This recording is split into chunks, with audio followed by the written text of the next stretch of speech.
Black Star Network is here.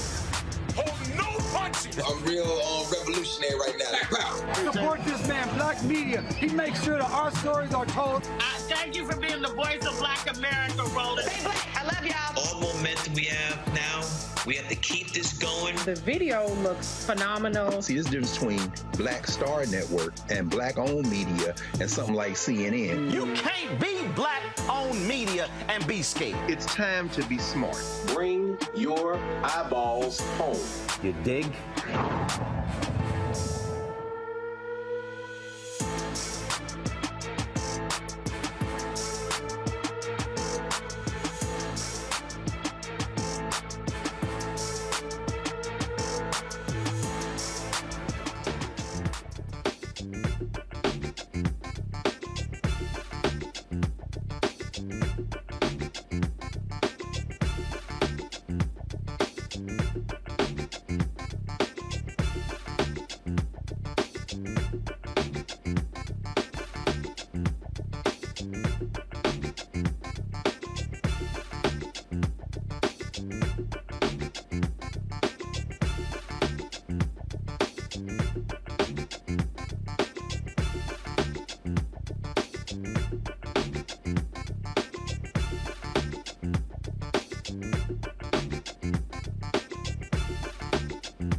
Today is Friday, May 26, 2023. Coming up on Roland Martin Unfiltered, streaming live on the Black Star Network. An update on two police shootings out of Mississippi. This week, an 11-year-old boy was shot by a cop when the boy called the cop to report a domestic disturbance. How did that happen? Also, of course, we'll talk about the body camera footage of the three former Jackson, Mississippi cops who were indicted on murder charges for tasing a black man 80 times. We'll talk to the attorneys representing the families in both of those cases. Also, on today's show, Alabama Senator Tommy Tuberville. Now, I told y'all he is one of the dumbest people in the United States Senate. You're going to be shocked to hear what this fool actually had to say about teachers in the inner city. I guess he didn't think that way, of course, when he was recruiting black players when he was a football coach. Also, Congresswoman Sheila Jackson Lee will be joining us, talking about the debt ceiling and how Democrats are trying to protect social programs. Also, Texas Southern University looking for a new president after their president abruptly retired today. What the hell is going on at TSU in Houston? Folks, it's time to bring the funk on Roland Martin Unfiltered on the Black Star Network. Let's go. He's got it. Whatever the biz, he's on it. Whatever it is, he's got the scoop, the fact, the find. And when it breaks, he's right on time and it's rolling. Best believe he's knowing. Putting it down from sports to news to politics. With entertainment just for kicks, he's rolling. It's on go, roll, roll, y'all. It's Roland Martin, rolling with Roland now. He's funk, he's fresh, he's real, the best, you know he's Roland Martin now.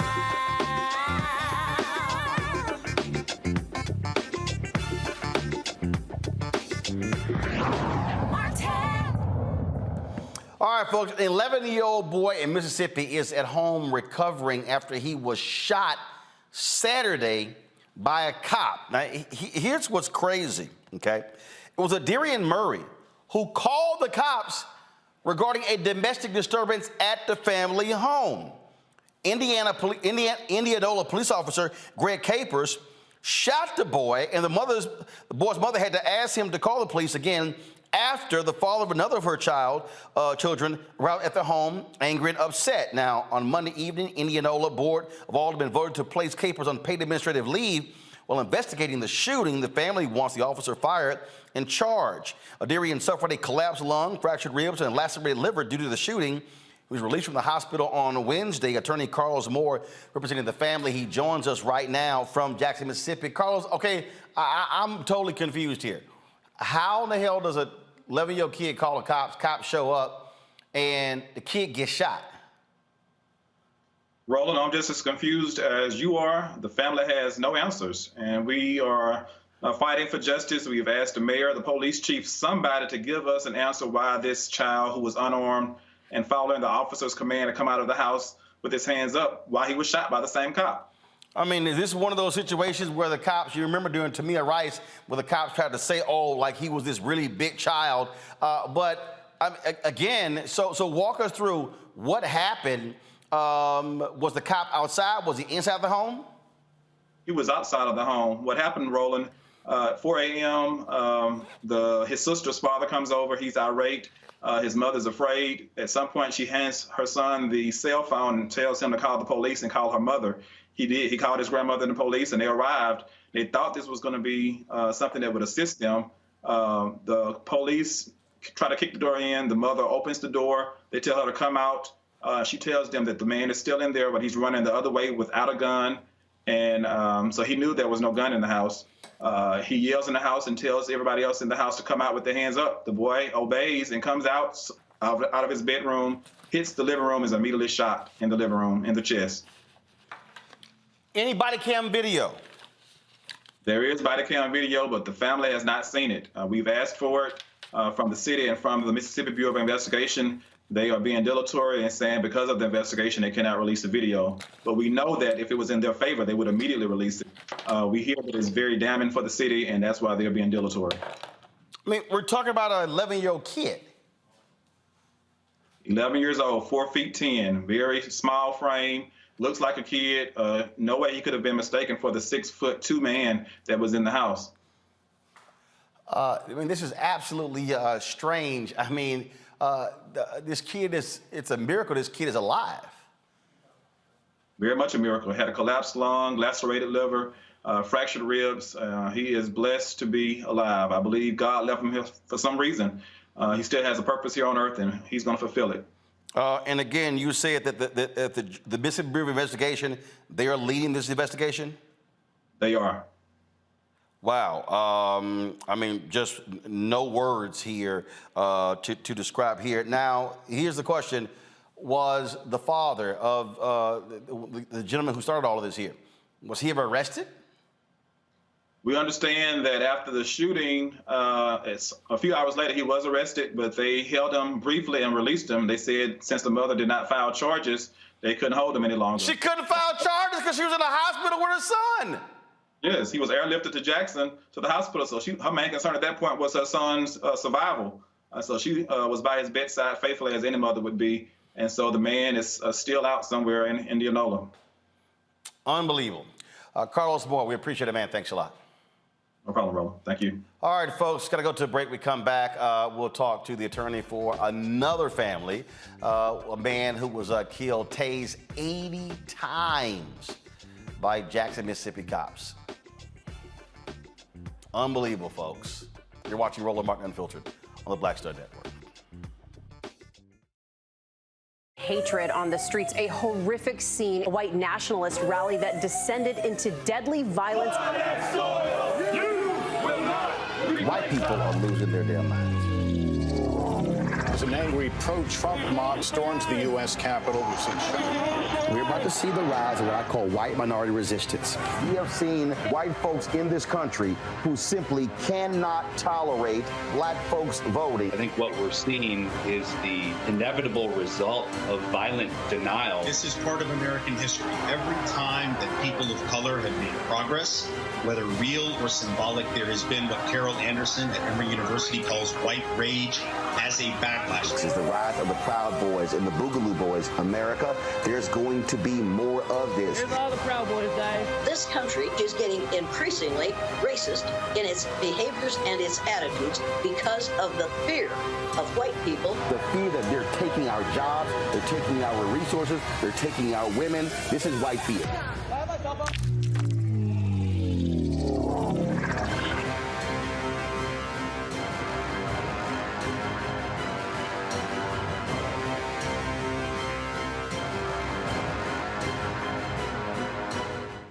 Black Star Network is here. Oh, no punch! I'm real revolutionary right now. Thank you for being the voice of Black America. All momentum we have now, we have to keep this going. The video looks phenomenal. See, there's a difference between Black Star Network and black-owned media and something like CNN. You can't be black-owned media and be scared. It's time to be smart. Bring your eyeballs home. You dig?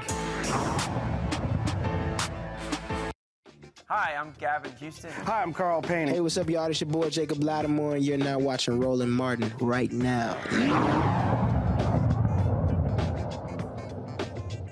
All right, folks, my panel today, Michael Imhotep, host, African History Network show, based out of Detroit, Kelly Bethea, communication strategist out of D.C., Xavier Pope, host of Suit Up News, owner of the Pope Law Firm out of Chicago.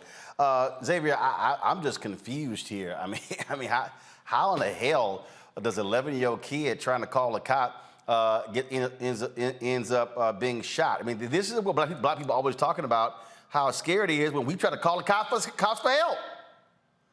Yeah, Roland, it's unfortunate, and we talked about the size of the young man, but I'm interested whether Attorney Moore has received any idea about the 911 call from the boy, because then you have learning what the officers possibly knew coming into the situation, that there was a boy that just got on 911 asking for help. So why are you going barging in and then shooting at a kid when a kid is called 911 in the first place?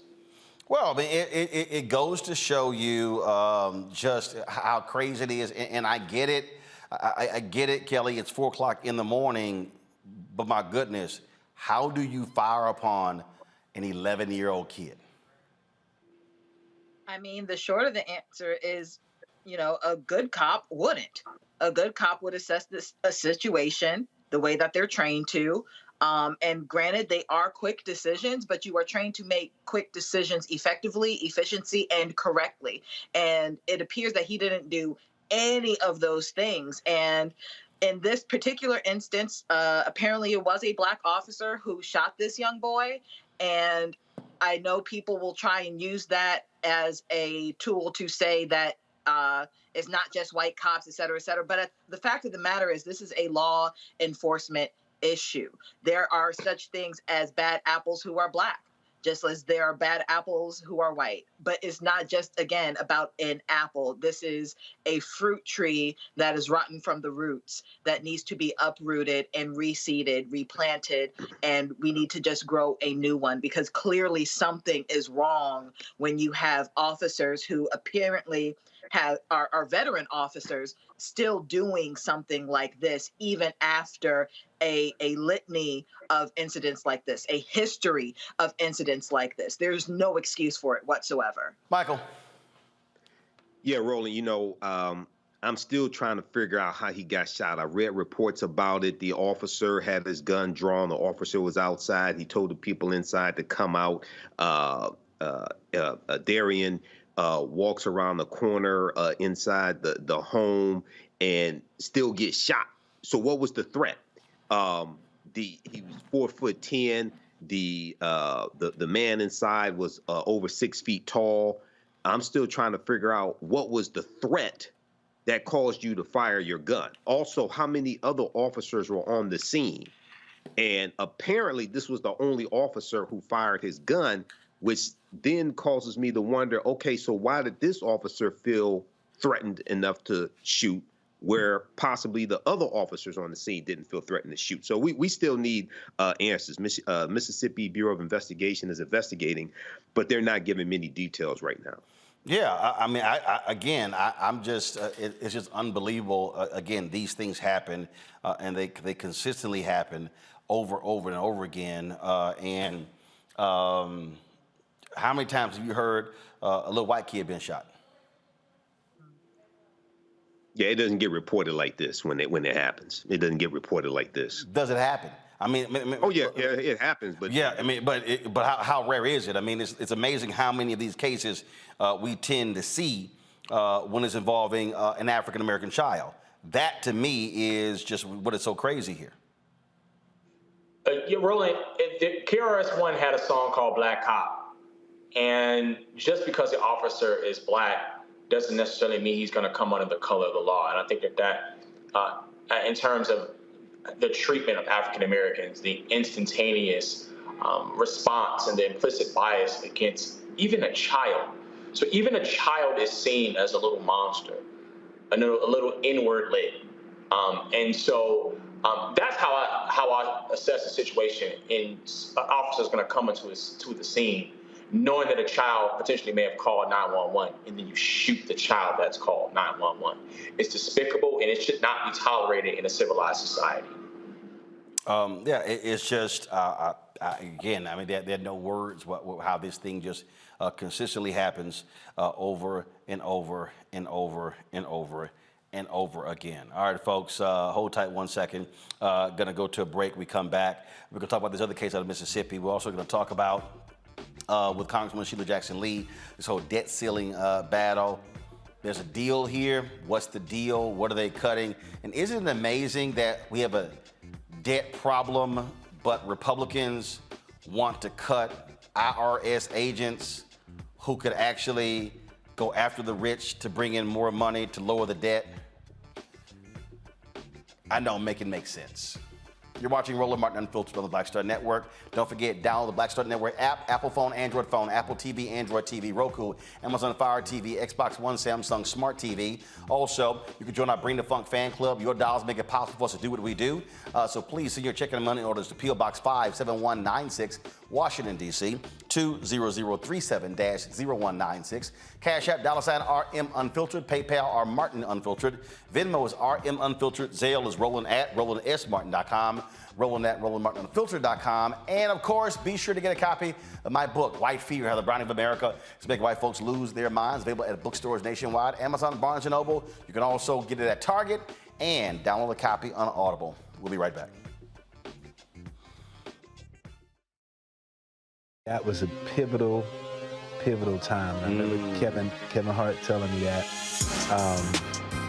He's like, man, what you doing, man? You got to stay on stage. And I was like, yeah, well, I'm young, thinking, I'm good. And he was absolutely right. What show did you have at the time? This was one-on-one. Got it. During that time. So you're doing one-on-one, going great. Yeah. You making money. You like. I'm like, I don't need to leave. I don't need to leave from Wednesday, Thursday to Sunday. I didn't want to do that. It was just like I'm gonna stay here. Or I didn't want to finish work Friday, fly out, go do a gig Saturday, Sunday. I was like, I don't have to do that. And I lost a little bit of that hunger that I had in New York. I would hit all the clubs, run around. Sometimes me and Chappelle or me and this one or that one, we'd go to the Comedy Cellar at 1 in the morning. And that was our life. We loved it. You do 2 shows in Manhattan, go to Brooklyn, leave Brooklyn, go to Queens, go to Jersey. And I got complacent. I was like, I got this money, I'm good. I don't need to go chase that because that money wasn't at the same level that I was making, but what I was missing was that training. Yes. Was that. And it wasn't the money. It was the money. It was that's what I needed.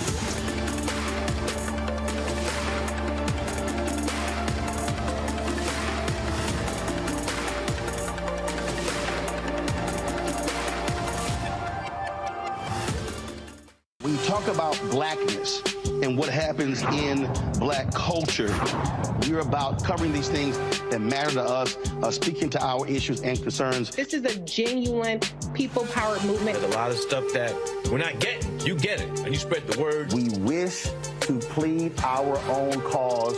Too long have others spoken for us. We cannot tell our own story if we can't pay for it. This is about covering us. Invest in black-owned media. Your dollars matter. We don't have to keep asking them to cover our stuff. So please support us in what we do, folks. We want to hit 2,000 people, $50 this month, raise $100,000. We're behind 100,000, so we want to hit that. Y'all money makes this possible. Check some money orders. Go to P.O. Box 57196, Washington, D.C. 20037-0196. The Cash App is $RM Unfiltered. PayPal is R Martin Unfiltered. Venmo is RM Unfiltered. Zelle is Roland at RolandSMartin.com. Hey, I'm Donnie Simpson. Hi, I'm Eric Nolan. I'm Shantae Moore. Hi, my name is LaToya Luckett, and you're watching Roland Martin Unfiltered.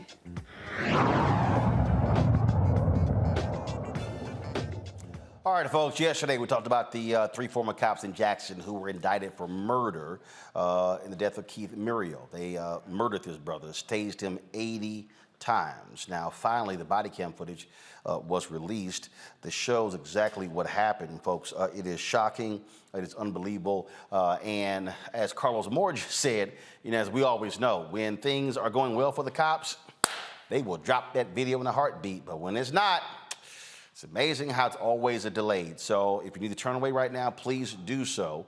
We'll give you some time to do so. And so we're going to play this video so you can actually see for yourself what took place when Keith Murriel was murdered by these 3 cops. Go ahead and press play. We appreciate your land shit. All the time. I'm about to start fighting. I got tired. I like, look, nigga, we ain't finna keep doing this. This me trying to subdue your ass and you ain't going. You seen Big, you take some hits. But originally, yeah, he was just, he kept walking over here. We kept telling him, like, man, turn your ass around. Go. Put him in an arm bar. And he just up there looking at him. I wasn't even thinking about all that. Realistically, all I knew is if he got up again, he was going to get dropped again. Because he walked over and he tried walking towards McCarty. He tried walking towards McCarty. The extended stay motel, Sarge. You okay, Lynn? I'm fine. The fact that she said it's not the gas, like, Extended stay motel, literally. Extended stay on Beasley. It's not that hard. I'm trying to figure out who called saying, "Oh, y'all done tased this man about four or five times." Which one of y'all knows that MF was called and said we tased him? Hey, stop, McCarty, stop. Well, no, Flip your camera up, right side up. It's upside down. Man, that thing failed like 8 times. I don't even know. My man is in my bed somewhere. How tall is it though? He's 6'3". Yeah, see, there you go. 6'3". Still, he too damn. But after that, I used everything I had. After that, I was like, "Oh, wait a minute." I didn't think about this. All right, so you literally hear these officers complaining on who called the cops. Which one of you nosy MFs called and said we were tasing him? Really? Play the next video. I'm waiting to transport you guys. I am. I mean, shit, we wait for Ed Martin here. This big motherfucker right here now. I just tell Ann Martin, it's a damn city holding.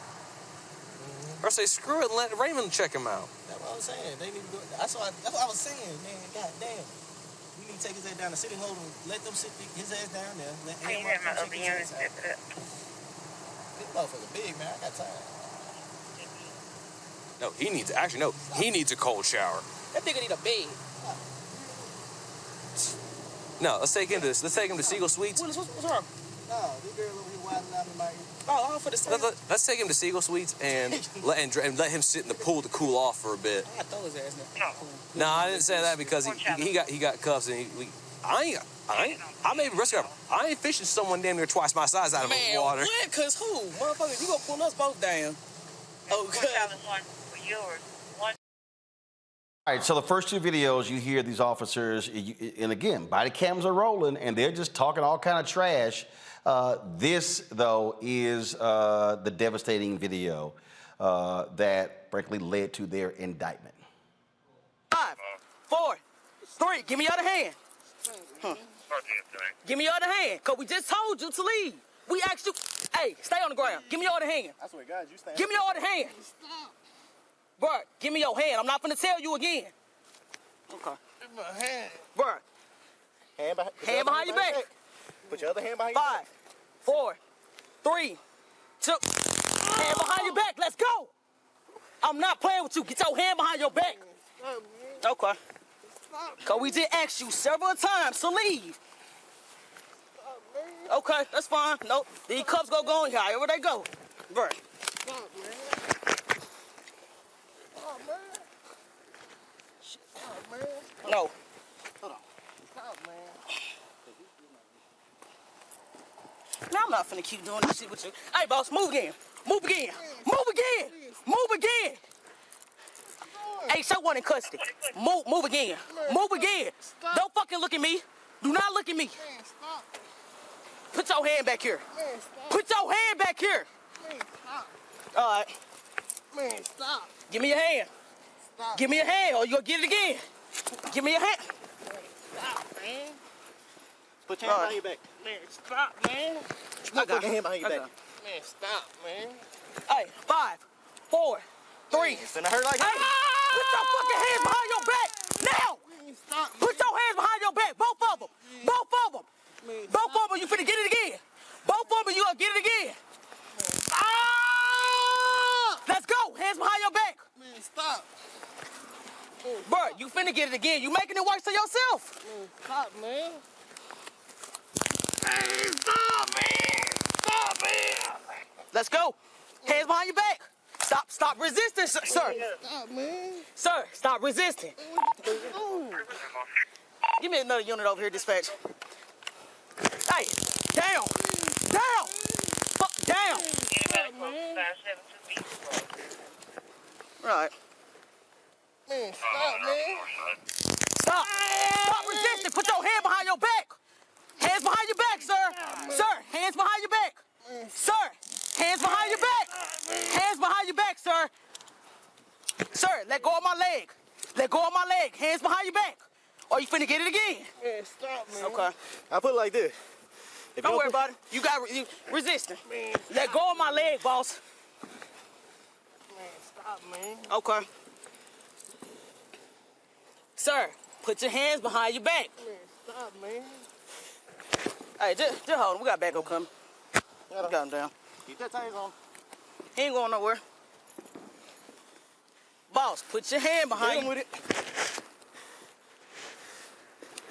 Sir, down. Down. Down. Down. Down. Down.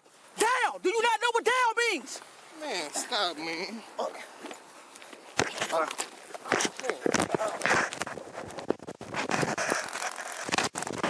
Hey. All right. Man, stop. Down. Down. Down. Stop moving. Stop moving. Stop moving.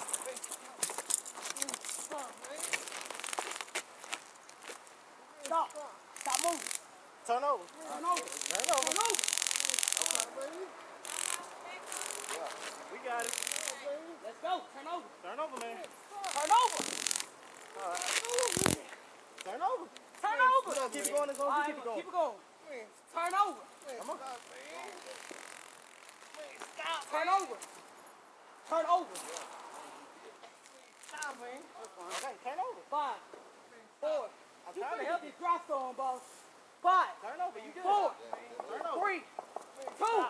Turn over. Hands behind your back.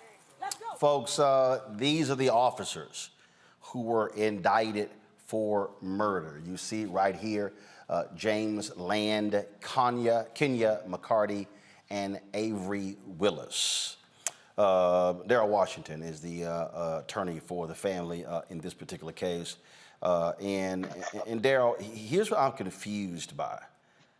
How do you have 3 police officers, 1 suspect, and you have this constant tasing? Are you telling me that 3 police officers cannot subdue somebody and put handcuffs on them without tasing him 80 times? Roland, man, I'll be honest with you. I have not seen a case this egregious when it involved a taser. The way they treated Keith was just totally unacceptable. But let's just go back just a little bit, Roland. You remember when we first came on to discuss this case, and we were talking about the press release that the chief of police put out? What the chief of police told the citizens of Jackson is that these 3 police officers were responding to a person who was in distress. We now see firsthand why Keith was in a medical distress. The manner in which these officers treated Keith was just totally horrible. I mean, they tased him over 80 times, Roland. And the thing that was just most disheartening, after they tased him, they not only handcuffed and placed his wrists behind his back, but they actually handcuffed his feet as well and put him in the back of that cruiser in a prone position. Keith was in the back of that car dying, and while these officers were outside of this car making jokes. Well, no, first of all, he was in the car, unattended, correct, not checked for 43 minutes. And when paramedics finally got there, they found him unresponsive. Yes, and Roland, one of the officers who not shown in the video, there was actually a sergeant who arrived to the scene. And he came out. He did not even get out his vehicle. He was inside of his car the entire time eating a candy bar. They were making jokes about Keith while he was inside this car, obviously and clearly needing medical assistance. The way they treated this guy was just wrong. When the paramedics got there, they knew right away that Keith was dead. And these officers were totally responsible for it. They did not do anything to offer Keith any assistance at all. And let's just go back, Roland. Keith was at that hotel visiting a close friend. So Keith was not trespassing. Keith had not committed the crime. He lost his life over individuals profiling him, labeling him as a trespasser. And Roland, there was a time, I tell you, some years ago, I used to make the argument that, you know what, if we had more Black police officers, perhaps we wouldn't have this issue. And what I'm starting to learn, Roland, is that it's not a race situation within the police department. It's a culture. Yeah. It's the way they operate, and it's egos that we deal with. First of all, you're right. As you make that, first, it's interesting. As that was playing, I was sitting here, actually pulling up some video on my iPad, and I came across, this was the mural outside of Jack Yates High School in Houston, where George Floyd went to high school. We did our show from there, May 22nd, 2021. And again, this mural there is Black Lives Matter. It's there on the street in front of Jack Yates, his alma mater, my alma mater as well. And what's crazy to me is that, as you said, two of these officers, African American, the police chief you were talking about, African American, and who suddenly retires last week, knowing full well what was about to happen. McCarty and Willis, they were charged with second-degree murder, and Land was charged with manslaughter. And you hear them, and yeah, you hear the joking, and again, who called? How dare they call? As if people should not have called should not have called the cops on them. But that's the problem. You call the cops on the cops, and the cops are the one who committed the murder. You're absolutely right, but Roland, this is exhibit one to the bad police behavior that we had. These guys knew that they had their body cams on, and they knew that they were being recorded, and they didn't care because they figured that this was something that they were going to get away with. This is something that happens all the time. This is how they treat the citizens of Jackson, Mississippi. This is how policing happens all across this country.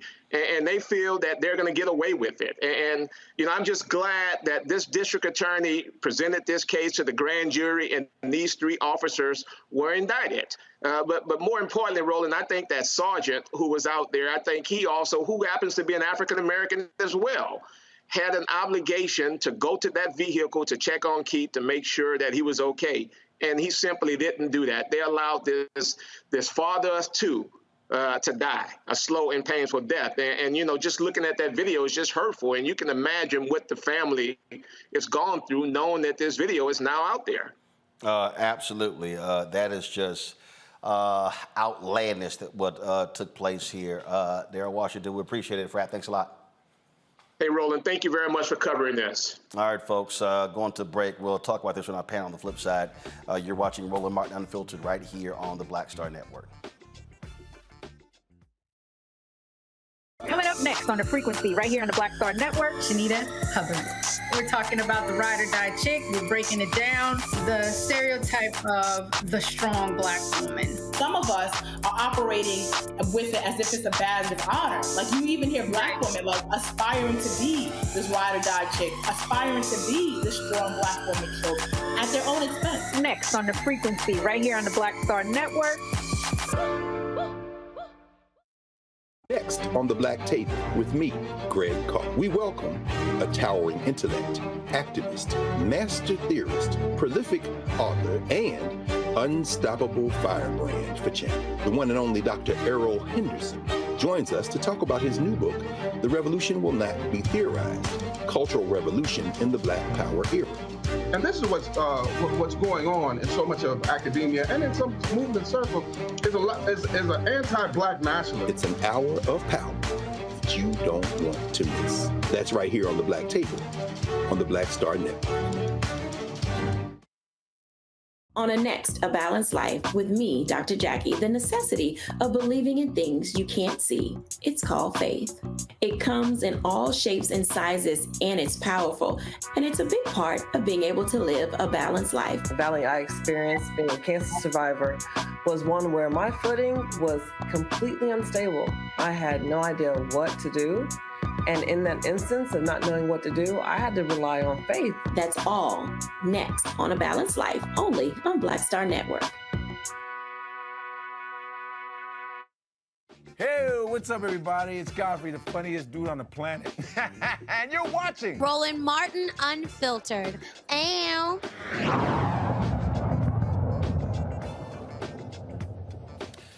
All right, folks, welcome back to watch that video, Kelly, to listen to those pleas.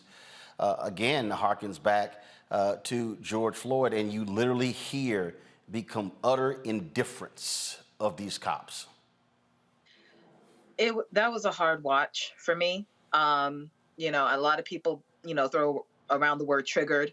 and things like that. But that's a very triggering video. That is a jarring, disturbing video, and I understand the importance of showing footage like this, but I really wish we will eventually get to a point where it's not necessary and we just take viable sources like yourself at your word and know that it was horrible. Unfortunately, we are not at that point yet.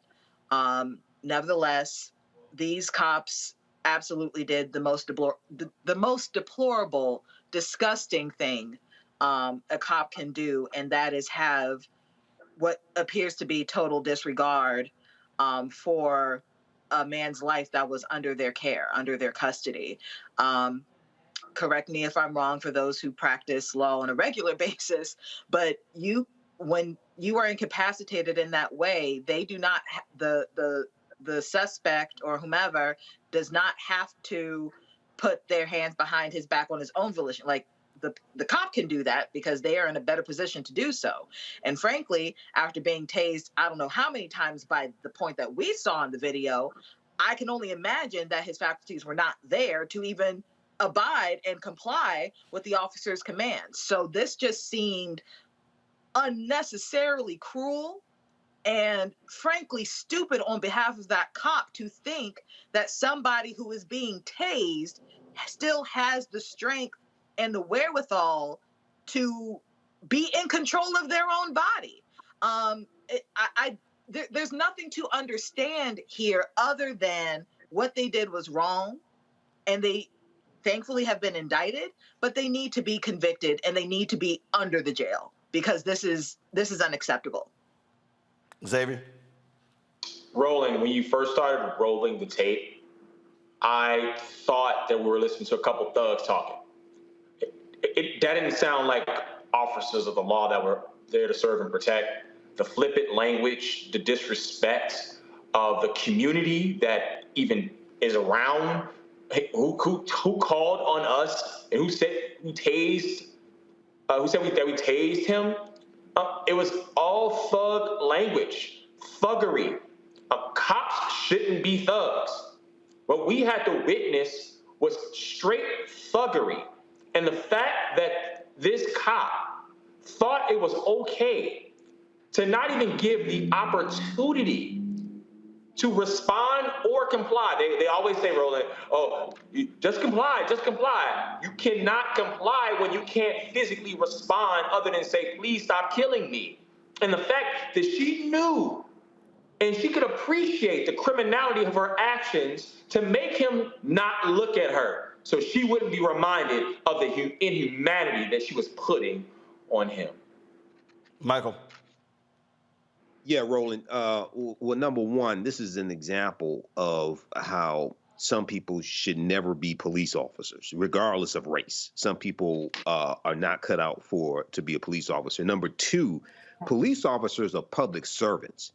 So for officer or it may be former officer, I don't know if she's been fired yet, Kenya McCarty, for her to say which one of you nosy MFs said that we tased somebody. Well, citizens have a right to say that. Citizens have a right to call the police regarding that because you work for them. You are a public servant. You're not God, okay? You're not above being held accountable. And then also when you read the article from USA Today, it appears like she has some mental issues.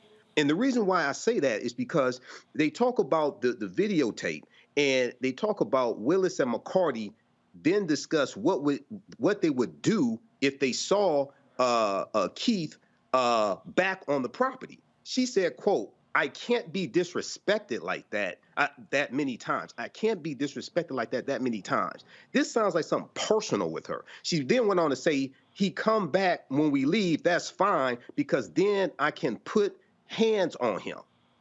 There's something wrong with her. There's something wrong with the other ones, but it really sounds like she has some type of problem. So they all belong in prison. Yeah, hopefully it's what Xavier said. Thugs. I mean, she was talking like a thug. Absolutely. And thugs belong in prison. And killer cops, their asses belong in prison too.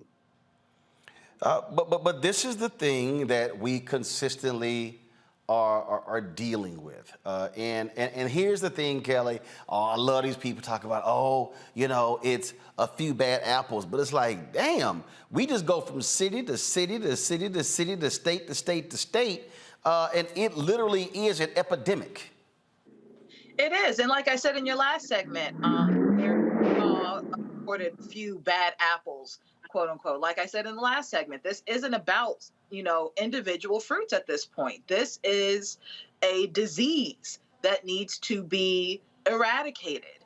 And it starts at the root. This is a system of violence. This is a system of negligence. This is a system of incompetency, frankly. And it's almost the reverse. It's the good apples that are rare, not the bad ones. So what does that tell you about the tree? You need a new tree, you know, and if you need to sacrifice some good apples for the sake of the orchard, then I purport that you need to do that. But stuff like this can't keep happening without some type of reform, without some type of change, because as if we already don't trust police enough, it'll get to a point where we don't have any respect for them whatsoever across the board, and that's where anarchy will reside. And we can't get to that point either. But I guess, Xavier, what we still come back to, like the previous story, they were calling the cops and the boy gets shot. Here you got folk watching the cops do dirty and they call the cops and then the cops get mad. And then we see these cases where the internal affairs, we talked about it in Chicago, where 110 cops were supposed to be fired for lying. No, they still on the force. Some got promoted. And so we have a system that literally protects its own. Yeah, Roland, you saw in the video, she tried to kind of cater her language a little bit because she knew that she was on camera, but she also knew on camera that she was killing someone. And so I think that's the fascinating aspect of this woman saying, hey, here's me justifying my actions as I kill someone. And that's interesting also, these incidents, they shouldn't go from someone outside of a hotel, being profiled, by the way, a child calling the cops, to anyone being tased or shot. These are routine situations that, if these weren't Black people, no one would be hurt, no one would be shot, tased, they will be respected. So to protect and serve, Black people aren't protected, and they certainly aren't served. Michael. I wanted to know how many times did other officers tase Keith Murriel? I know from the video, it appears that Officer Kenya McCarty did most, if not all, the tasing of what we saw. But according to the attorney, Keith was tased over 80 times. So the other officers who were on the scene, how much tasing did they participate in? And then the other question I had was, okay, so the attorney said that Keith was there visiting someone who stayed at the extended stay hotel, so he was not trespassing. So why were the police called in the first place? That's another question I have. Okay, so if he's visiting somebody there, so why are the police being called? A good point. And Mississippi Bureau of Investigation, again, they are,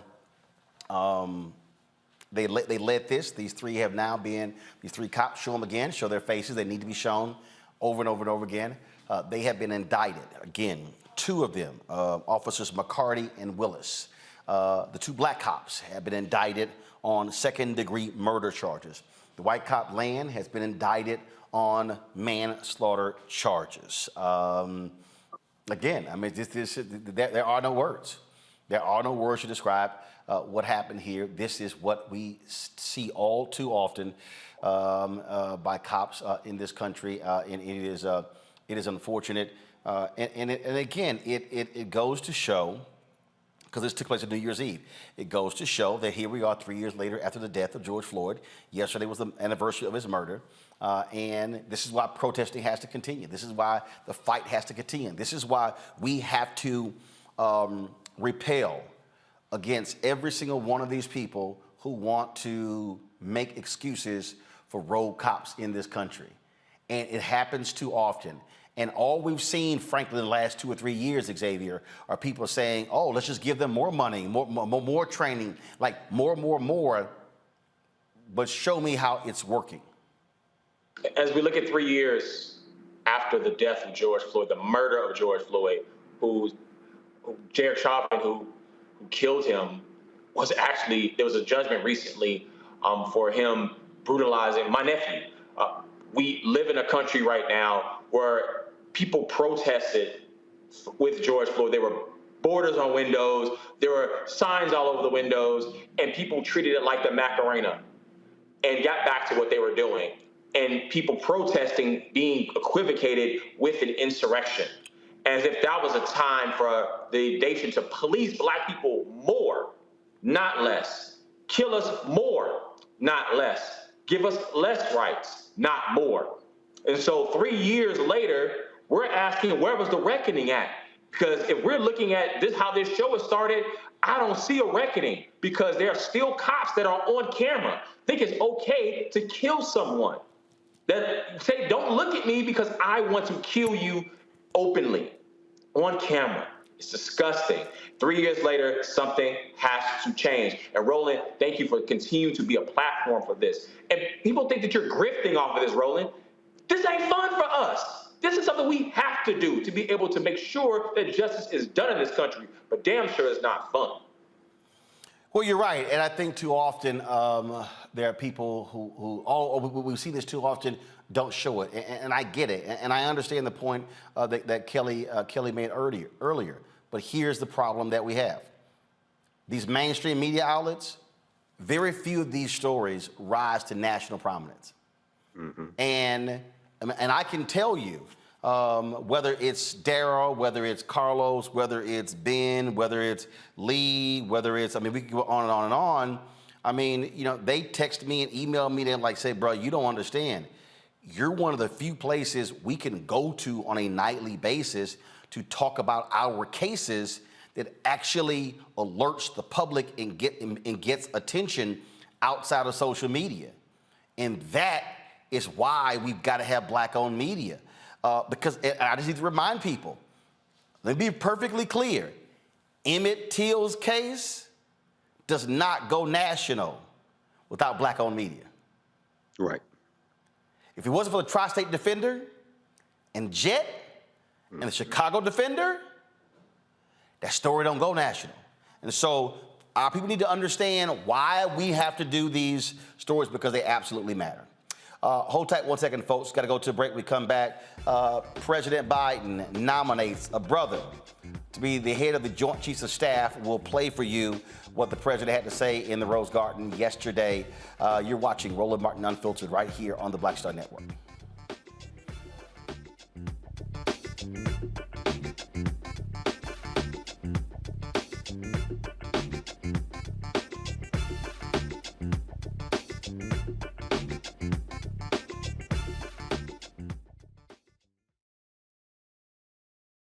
On the next Get Wealthy with me, Deborah Owens, America's Wealth Coach, the wealth gap has literally not changed in over 50 years, according to the Federal Reserve. On the next Get Wealthy, I'm excited to chat with Jim Castleberry, CEO of Known Holdings. They have created a platform, an ecosystem to bring resources to Blacks and people of color so they can scale their business. Even though we've had several examples of African Americans and other people of color being able to be successful, we still aren't seeing the mass level of us being lifted up.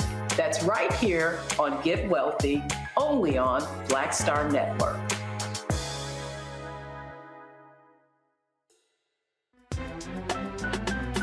I'm for ride Kofi Muhammad, live from LA. And this is The Culture. The Culture is a two-way conversation. You and me. We talk about the stories, politics, the good, the bad, and the downright ugly. So join our community every day at 3 p.m. Eastern and let your voice be heard. Hey, we're all in this together. So let's talk about it and see what kind of trouble we can get into. It's The Culture, weekdays at 3, only on the Black Star Network. Hey everybody, it's your girl Lunel. So what's up? This is your boy Earthquake. Hi, I'm Chaley Rose, and you're watching Roland Martin Unfiltered.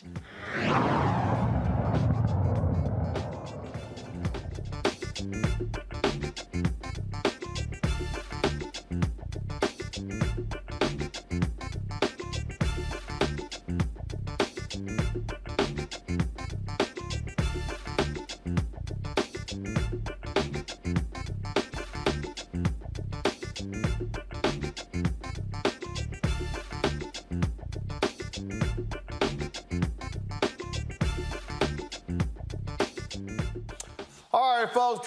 Treasury Secretary Janet Yellen now says June 5th is the drop-dead date when it comes to increasing the debt ceiling, or the America will not be able to pay its bills. Now, White House and House Republicans, Senate, they've been involved in these negotiations. Republicans have been trying to demand all types of spending cuts, specifically for veterans and other social programs, food programs. But here's one of the ones that just still is baffling to me. So we have a debt problem because we want too much spending, not bringing enough revenue. Biden signed into law a bill that would actually add $80 billion over 10 years for the IRS to go after rich folks. Republicans are pissed off. They don't want that to happen. So part of the negotiations is to actually cut funding to the IRS, but you got a deficit. That's about the dumbest thing I've ever heard in my life. Joining us now is Congresswoman Sheila Jackson Lee from Houston, Texas, there in 3rd Ward, Texas, my high school, Jack Yates. Congresswoman, glad to have you. How you doing? I'm good. And not only am I in 3rd Ward, Texas, I'm in front of the historic Riverside Hospital that used to serve veterans and was built way before World War II. Oh, I know. I was born there. It's a symbol of our community, but more importantly, a restoration of healthcare. That's what we plan on doing here. But it is also a symbol of the men and women who served in the United States military, because it was founded by a military family. And I provided post-traumatic stress disorder services here to veterans. And this default will cut 30 million medical appointments for our veterans. There's no rhyme or reason to what is going on in the discussions by the Republicans. They do not make the sense that we need to have. So I'm confused, because I thought, they just love the military. And what's crazy, I've been reading these stories in the New York Times and others. So they want to cut money to veterans, but they want to cut money to the IRS, but they want to send the money for non-discretionary uses to the Department of Defense. I mean, we're already spending billions. In fact, didn't Congress approve something like 30 or 40 billion more for the Pentagon than Biden even asked for? Absolutely. And the Pentagon budget has been, over the years that I've served, the largest budget ever. And those who are listening and viewing need to understand they're sending money that the Pentagon has not even asked for.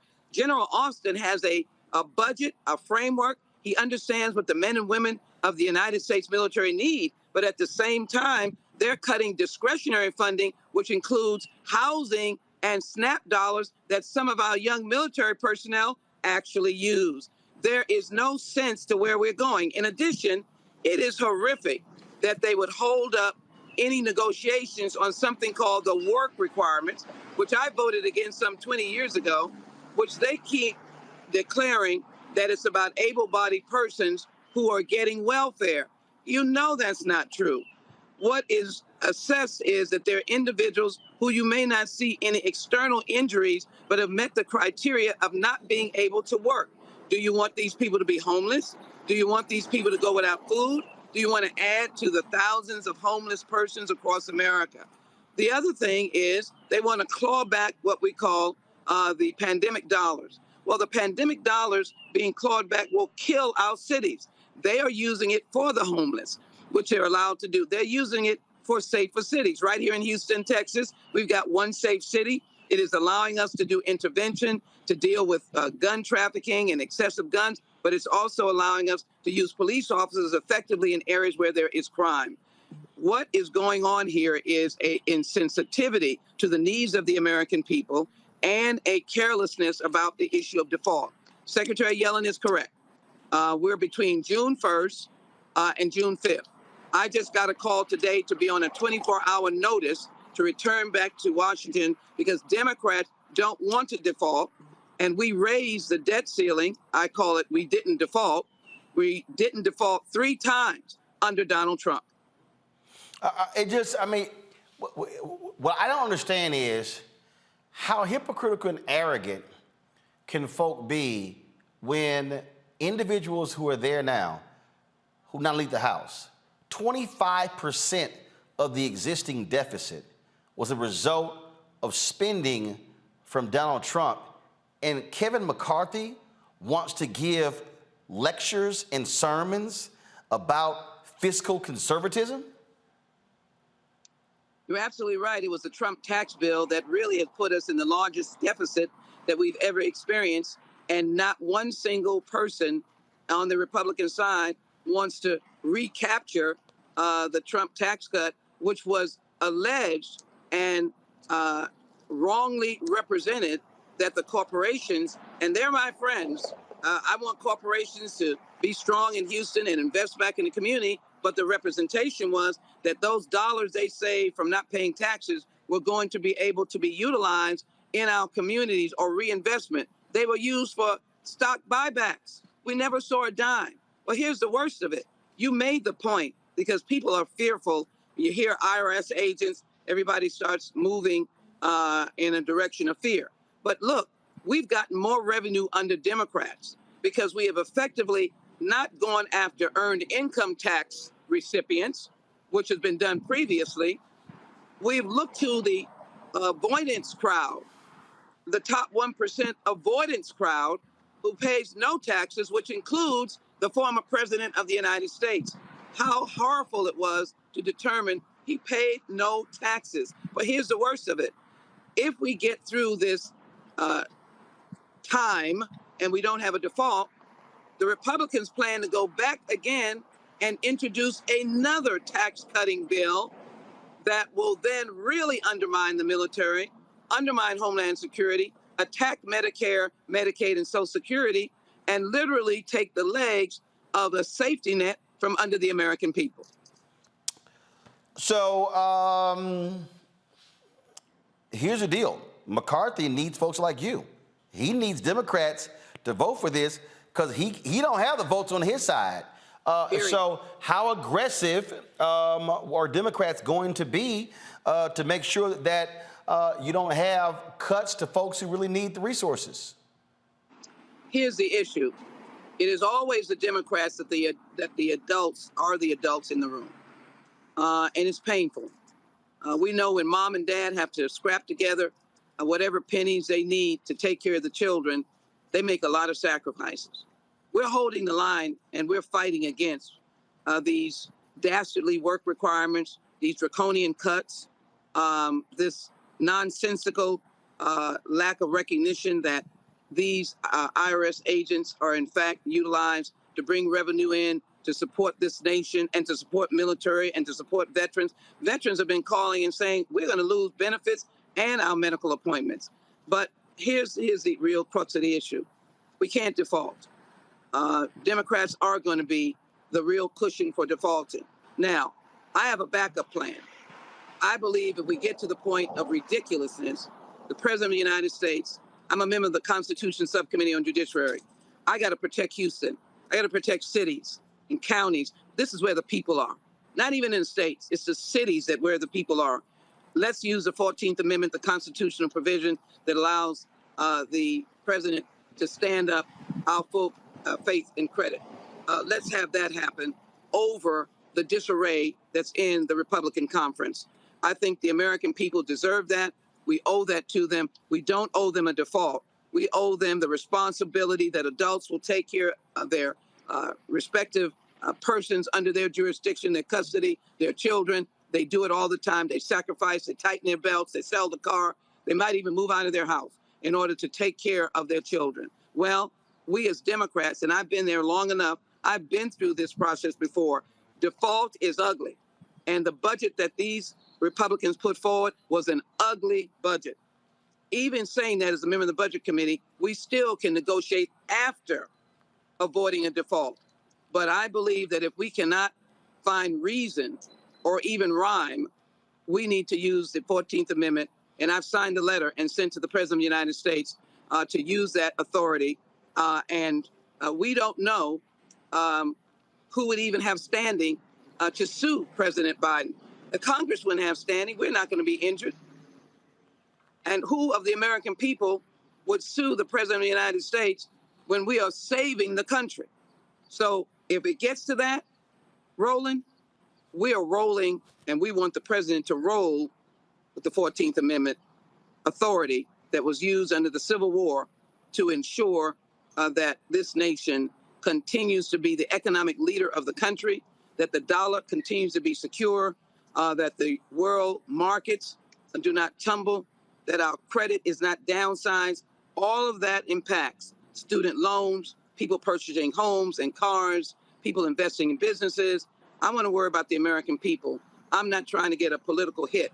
And so if we have to do something that is enormously challenging, let's do it. All right, Congresswoman Sheila Jackson Lee, certainly appreciate it. Thank you so very much. Say what's up to everybody in Third Ward. I will. Thank you. Thanks a lot. I just sit here and laugh, Michael, when I hear these, again, Republicans, again, loving the military. They ain't got no problem with slashing anything that helps veterans. Well, Roland, they love police until the coup took place January 6, 2021, and 140 police officers were assaulted by Donald Trump's domestic terrorists that he sent to the U.S. Capitol building to overthrow the government so he can stay in office. So they backed the blue until the coup. They loved the FBI until the FBI was investigating Donald Trump. And they don't want the IRS to do things like maybe investigate Donald Trump's taxes. They don't want the IRS to audit their billionaire donors, things of this nature. So Republicans are total hypocrites. But it's important for people to know, when you look at federal payments that are at risk of the U.S. government defaulting, June 1st, $10 billion military pay and retirement, $47 billion in payments to Medicare providers, June 2nd, $25 billion to Social Security benefits. June 5th, $1 billion in SNAP food and benefits. June 6th, $6 billion in Medicare reimbursements to states, etc. Let senior citizens not get their check on time and see what happens, see the hell that they raise. So this is what happens when these domestic terrorists, these coup plotters, are in charge of the House of Representatives and are trying to damage the economy, wreck the economy to hurt Biden when it comes to the 2024 presidential elections. This is how elections have consequences. Xavier. Yeah, I think it's interesting that we're coming down to the line here, and Democrats are in a position with the president to use the 14th Amendment. What if Republicans want that to happen? What if they want that precedent to happen? We've seen an insurrection. We've seen unprecedented laws that have been passed by Republicans in various states. To look at this as a normal way to operate, I know that the debt ceiling has happened plenty of times and there's been many tough negotiations before, but the Republicans do not see governing in good faith, definitely, as before. And wanting a collapse, wanting Joe Biden to then put forward the 14th Amendment so that they can use it for whatever purposes, dastardly purposes they think in the future, if they're ever in a position to have a Republican president in office. And so it's a dangerous precedent to set. Because then it will be used by the other side as well. So I'm really interested to see, are Republicans really serious about this? Because we know that they're children. They don't really care about the country. But how far will they go to be able to advance their current and future political causes? Kelly. Well, to Xavier's point about the fear of Republicans possibly using tools that Democrats have at their disposal right now in the future, I would push against that just a little bit, in that I don't think we should care, because they don't. We are in a fight or flight situation all the time. And with Democrats specifically, I am personally tired of the Democrats consistently playing defense when they have the tools to play offense ahead of time to, offset whatever the Republicans have going on. The Republicans have a history of strategy and playing the long game. Democrats have a history of playing crybaby when they do. And once we dismantle that pattern, I think we can actually see progress in this country. We should not be concerned with what the opposing side is doing or could do, really, when we are in a situation where we can't afford to do anything other than what we have to do. Like, precedent is out the window at this point. We have never been in this position before. So why should we care about the fundamentalism and originalism and history and the like, when this in itself is unprecedented? And Democrats need to get on the ball with that. They need to come to terms with the fact that respect is out the window, and they just need to play ball. All right, folks, hold tight 1 second. We come back. President Joe Biden names his pick to lead the Joint Chiefs of Staff. He's a brother. He's a double brother. Sorry, Michael. He's an alpha man. You're watching Roland Martin Unfiltered on the Black Star Network. Hatred on the streets, a horrific scene, a white nationalist rally that descended into deadly violence. White people are losing their damn minds. As an angry pro-Trump mob storms the U.S. Capitol, we've seen We're about to see the rise of what I call white minority resistance. We have seen white folks in this country who simply cannot tolerate black folks voting. I think what we're seeing is the inevitable result of violent denial. This is part of American history. Every time that people of color have made progress, whether real or symbolic, there has been what Carol Anderson at Emory University calls white rage as a backlash. This is the rise of the Proud Boys and the Boogaloo Boys. America, there's going to be more of this. Here's all the Proud Boys, Dave. This country is getting increasingly racist in its behaviors and its attitudes because of the fear of white people. The fear that they're taking our jobs, they're taking our resources, they're taking our women. This is white fear.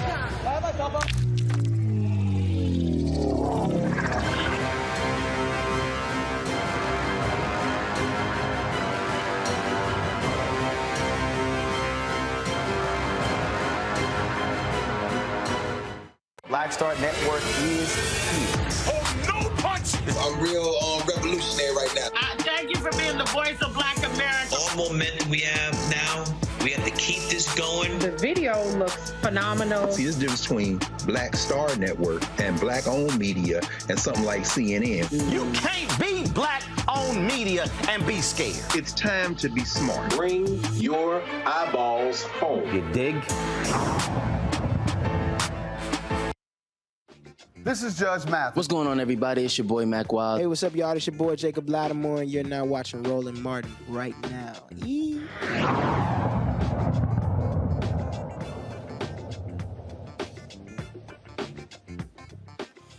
All right, folks. General Colin Powell was the first African-American to be the head of the Joint Chiefs of Staff. Of course, we're talking about the four branches of the military. Yesterday, President Joe Biden made it official who he is naming to replace General Milley to be the next Joint Chiefs of Staff. He is an African-American. He was named the Air Force Chief of Staff. And so President Joe Biden, flanked to his right by the first black Secretary of Defense, General Lloyd Austin. He is Omega, but on the other side, my frat brother from the Air Force is going to be, if confirmed, is going to be the next chairman of the Joint Chiefs of Staff. Here is President Biden making the announcement. Good afternoon. Please, everybody, be seated. Thank you. Before I begin, I want to address a ongoing budget negotiations with congressional leaders. I'll be very brief. Speaker McCarthy and I have had several productive conversations, and our staffs continue to meet as we speak, as a matter of fact, and they're making progress. I've made clear time and again defaulting on our national debt is not an option. The American people deserve to know that the Social Security payments will be there, the veterans' hospitals remain open, and that economic progress will be made, and we're going to continue to make it. Default puts all that at risk. Congressional leaders understand that, and they've all agreed there will be no default. And it's time for Congress to act now. Now, I want to be clear that the negotiations we're having with Speaker McCarthy is about the outlines of what the budget will look like, not about default. It's about competing visions for America. Under my administration, we've already cut the deficit by $1.7 trillion in our first 2 years. But Speaker McCarthy and I have a very different view of who should bear the burden of additional efforts to get our fiscal house in order. I don't believe the whole burden should fall on the backs of middle class and working class Americans. My House Republican friends disagree. Instead, Republicans passed a bill that would make huge cuts in important programs that millions of working and middle class Americans count on.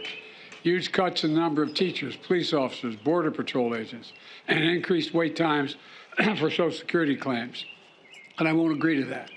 I put forward a proposal that will cut spending by more than $1 trillion that freezes spending for the next 2 years. That's on top of the nearly $3 trillion in deficit reduction I previously proposed through a combination of spending cuts and new revenue raisers. I propose making the wealthy begin to pay their fair share, which will reduce the deficit. But it won't cut programs for hardworking Americans depending on it, those funds, in order to continue big tax returns for the wealthiest Americans, America and America's largest corporations. But we can reduce the deficit both in short term and long term with a combination of spending cuts on programs that help big oil and big pharma by closing tax loopholes and making the wealthy pay their fair share. I've reduced the deficit, I said, $1.7 trillion in my first 2 years without raising a cent and raising taxes above anyone making less than $400,000. The economy is growing. The only way to move forward is with a bipartisan agreement, and I believe we'll come to an agreement that allows us to move forward and that protects the hardworking Americans of this country. Now, for the reason we're here. I'm sure you didn't come to hear that. Vice President Harris, Secretary Austin, Representative Calvert, Representative Calhoun, Calhoun's not here, McCollum. And I want to thank you all for joining us. And Chairman Milley, I want to start by thanking you. I really mean it, for your years of service as chairman and for your lifetime of selfless commitment to our country. And I also want to thank your incredible wife, Holly Ann, and your 2 children, Peter and Mary. You know, your family has served alongside you every single step of the way, and our entire country is grateful. As chairman, you've led our military through the most complex security environment our world has faced in a long, long time. And we've strengthened our alliances from NATO to the Indo-Pacific and built new partnerships like AUKUS. We've anticipated new threats in domains like space and cyber. We've addressed challenges that transcend borders and responding to global pandemics by tackling the existential threat of climate change. We've been at the longest war in American history. We've continued to take terrorists off the battlefield, and we've rallied the world to stand with the brave people of Ukraine as they defend their freedom against Russian aggression. Though through everything, Secretary Austin and I have had candid and direct counsel. I've valued his insight, and more than that, I've truly enjoyed working with you. I trust you completely, completely. You've helped set our country and our military on a course that will put us in the strongest possible position to succeed in the years ahead. I'm looking forward to continuing our work together as you finish your term and prepare to pass the baton to your successor. So today, I have the honor of introducing my nominee to be the next chairman of the Joint Chiefs of Staff, General Charles Q. Brown, Jr. General, welcome. General Brown's a warrior, descended from a proud line of warriors. His father, a U.S. Army Colonel, C.Q. Brown, served in Vietnam. His grandfather, U.S. Army Master Sergeant Robert E. Brown Jr., led a segregated unit in World War II. And the command pilot, General Brown, brings to this role more than 3,000 hours of flying experience, including 130 combat hours. He knows what it means to be in the thick of battle and how to keep your cool when things get hard. Like when your F-16 was on fire and you returned to the base in Florida in 1991, CQ had to eject more than 300 miles an hour, landing in the Everglades. That's a lot of fun, huh? Well, I tell you what, he was back in the cockpit the next week with a new call sign, Swamp Thing. New call sign. I asked him inside the Oval what it was like, but I'll tell you about that later. General Brown is also a warfighter who's commanded in Europe, the Middle East, and the Indo-Pacific. And he has an unmatched firsthand knowledge of our operational theaters and a strategic vision to understand how they all work together to ensure the security for the American people. And while General Brown is a proud, butt-kicking American airman, first and always, he's also been an operational leader in the Joint Force. He gained respect across every service from those who have seen him in action and have come to depend on his judgment. More than that, he gained the respect of our allies and partners around the world, who regard General Brown as a trusted partner and a top-notch strategist. No matter how complicated the mission, from helping build and lead the coalition now of more than 80 nations strong to counter ISIS threats in the Middle East, to positioning our Air Force for the future in the Indo-Pacific, General Brown has built a reputation across the force as an unflappable and highly effective leader. As someone who creates an environment of teamwork, trust, and then executes with excellence. And someone who smokes a mean brisket. Understand you have that smoker still with you. You carry that around everywhere you go. Was it in your, I won't ask you. But General Brown said he doesn't play for second place. He plays to win, and that's obvious. That mindset is going to be an enormous asset to me as Commander-in-Chief and to the United States of America as we navigate challenges in the coming years. Over the past 3 years, as Chief of Staff of the Air Force, General Brown has become known for his signature approach: accelerate, change, or lose. Accelerate, change, or lose. General, you're right on. As I've often said, our world is at an inflection point where the decisions we make today are going to determine the course of our world for decades to come. And to keep American people safe, prosperous, and secure, we have to move fast and adapt quickly. We have to maintain a combat credible force capable of deterring and defeating any potential threat. And we have to manage our competition with China and meet the reality of renewed aggression in Europe. And we need to make sure we retain our competitive edge in an age where emerging technologies from AI to 3D printing could fundamentally change the character of conflict. With General Brown as chairman, I know I'll be able to rely on his advice as a military strategist and as a leader of military innovation, dedicated to keeping our armed forces the best in the world, and they are the best in the history of the world, and that's a fact. I'll also be able to rely on him as a thoughtful, deliberate leader who is unafraid to speak his mind, as someone who will deliver an honest message that needs to be heard, and will always do the right thing when it's hard. That's the #1 quality a president needs in a chairman. And that's the leader that all Americans met 3 years ago when General Brown gave an unflinching video testimonial sharing his own experience of racism and his deep love of our country, to which he has dedicated his entire adult life. It took real backbone and it struck a chord not only with our military members, but with Americans all across the country. CQ is a fearless leader and an unyielding patriot. And that's why 3 years ago, he was confirmed by the United States Senate 98-0. I urge the Senate to once again confirm General Brown with the same overwhelming bipartisan support from him for his new role as chairman of the Joint Chiefs of Staff. I also want to recognize CQ's family, his wife Shireen, She is here. Would you mind standing, Shireen? I know that's embarrassing you. Thank you. And his son, Sean and Ross. Throughout General Brown's stellar career in the Air Force, CQ and Shireen have always put family first. And they both know from their own experience growing up in military families that it's not just the person who wears the uniform who serves. The whole family serves, and the whole family sacrifices on behalf of the nation. Shireen, you and CQ are true partners in our dedication to the health and well-being of the women and men in uniform and their families.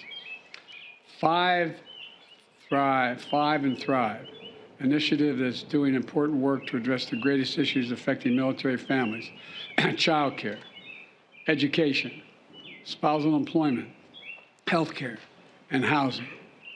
And I know that Jill and I look forward to working even more closely with you on these issues through her Joining Forces initiative. Let me close with this. This year will mark the 75th anniversary of an integrated force and the 75th anniversary of women serving in the force and the 50th anniversary of the all-volunteer force. We're celebrating the root of our national strength, the most American of ideas, the most self-evident truth that all women and men are created equal, and that no more powerful testament to this than the armed forces of the United States of America.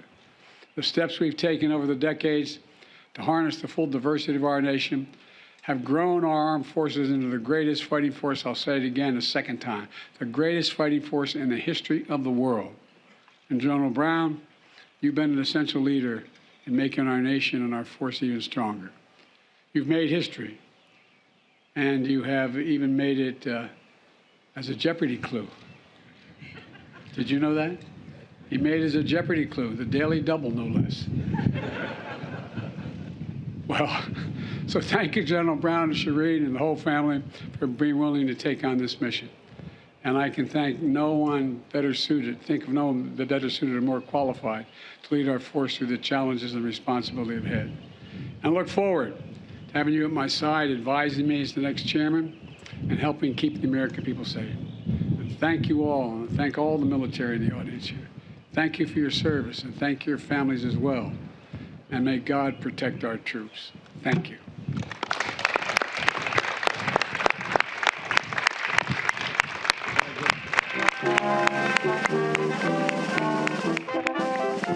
Well, I'm sure there are a lot of people, Kelly, who might say, oh, there's no big deal that the top two military officials in the country, one civilian, one military, even though the civilian is retired military, are both African American. Never has happened before in American history. Mm-hmm. And that in itself is the big deal. I think it's absolutely incredible that this is happening. A lot of people out there think that, due to ageism, quite frankly, that Biden isn't doing anything as president. Clearly, this is something, and this is something big. To have two Black men in this capacity of power advising the most powerful man in the world, that is saying something. Voices are being heard. Perspectives are being brought to the table that have never been brought to the table before. It is an incredible thing to witness, to live, to see. I'm here. And I hope we see more of it, frankly. Xavier? It's just such an interesting scene that Joe Biden, President of the United States, surrounded by African Americans. And what we know about the history of the military in this country. And to see our nation being led by Black men.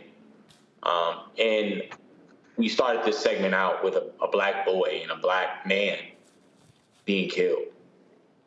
And that's the promise of keeping people like that alive, our people alive, because they become leaders. And to see the juxtaposition of that, and to believe in the greatness of people, and to see this accomplishment is not a small thing. As an African-American man, I can show that to my son, my 14-year-old son, about what he could potentially be in this world, and be a double jeopardy killer. So I think this is very important. It's not a small thing. no more firsts should be continuing to happen, but we're glad that this one is happening. The thing that we have to think about here when we look at talking about General Charles Brown, obviously he still has to go through a Senate confirmation hearing, Michael. But the fact of the matter is, you know, when you look at the history of this country, when you look at how African Americans have been treated in the military, this thing is significant. That he is going to be, leading the Joint Chiefs of Staff, meaning the four branches, they all will be reporting to him. Yeah, you know, Roland, this is important for a number of reasons. Number one, my dad would be happy because my dad served in the Air Force. Two, he can't be all bad. I mean, he's an alpha man, but we'll let that one slide. You can't. You can't let it slide. Bow down. But this is really important. And also, one of the problems that he's going to have to deal with in the military is a increasing number of military personnel who have adopted white supremacist ideology. This was something that General Milley talked about having to deal with, and Charles Brown Jr. is going to have to deal with it as well. But at the same time, I think it's important for him and other African Americans to encourage African Americans to join the military. And the reason why I say this is because we need to learn how to use weapons. We need to learn how to use explosives. We need to learn how to deactivate explosives. We need to learn military strategy. We need to learn how to, survival skills. We need to learn how to live off the land, purify rainwater, et cetera. These are all things you can learn in the military, as well as get money for college, as well as learn communications, things of this nature. And lastly, when we're coming up on Memorial Day, when you look at the Red Summer of 1919, which was the year after World War I ended, when white supremacists, you had 25 major race riots in this country, and you had white supremacists attacking African-American communities. Well, it was many World War I, Black World War I veterans who used their military skills to protect our communities from the white supremacists, and they were using their military weapons to protect our communities from the white supremacists. Well, it happened, I mean, all throughout Jim Crow. That was the case where brothers who came back from the war protected African-American communities. All right, folks, hold tight 1 second. We got to go to a break. We come back. Texas Southern University, looking for a new president. Again, we'll tell you, the president retired, whatever that means, barely there 2 years. Also, this sister gave Busta Rhymes a surprise happy birthday. We're going to play it for you. He was moved to tears by what she did. You're watching Roland Martin Unfiltered on the Black Star Network.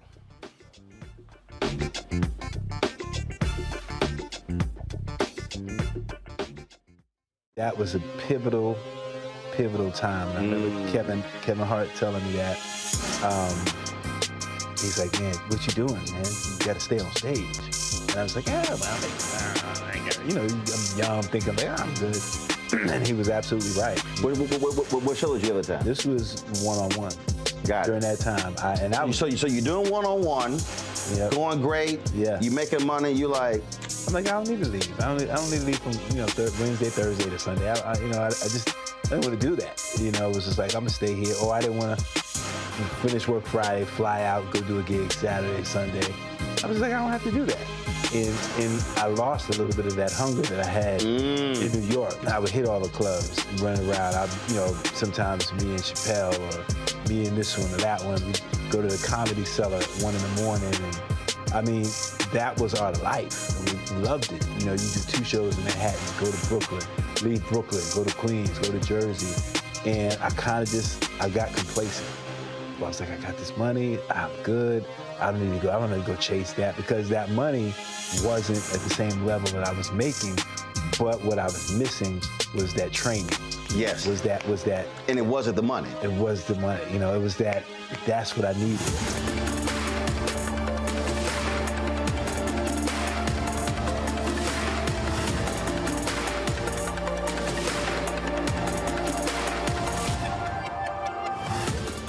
When you talk about about blackness and what happens in black culture. We're about covering these things that matter to us, speaking to our issues and concerns. This is a genuine people-powered movement. There's a lot of stuff that we're not getting. You get it, and you spread the word. We wish to plead our own cause. Too long have others spoken for us. We cannot tell our own story if we can't pay for it. This is about covering us. Invest in black-owned media. Your dollars matter. We don't have to keep asking them to cover our stuff. So please support us in what we do, folks. We want to hit 2,000 people, $50 this month, raise $100,000. We're behind 100,000, so we want to hit that. Y'all money makes this possible. Checks and money orders go to P.O. Box 57196, Washington, D.C. 20037-0196. The Cash App is $RM Unfiltered. PayPal is R Martin Unfiltered. Venmo is RM Unfiltered. Zelle is Roland@RolandSMartin.com. My name is Charlie Wilson. Hi, I'm Sally Richardson Whitfield. And I'm Dodger Whitfield. Hey everybody, this is your man Fred Hammond, and you're watching Roland Martin, my man, Unfiltered. Hello, TSU family. My name is Dr. Licia Crumpton-Young, and I am proud and honored to serve as your 13th president of the Texas Southern University. To the Board of Regents, thank you for placing your confidence and trust in me. To our students, you are the reason that I am here.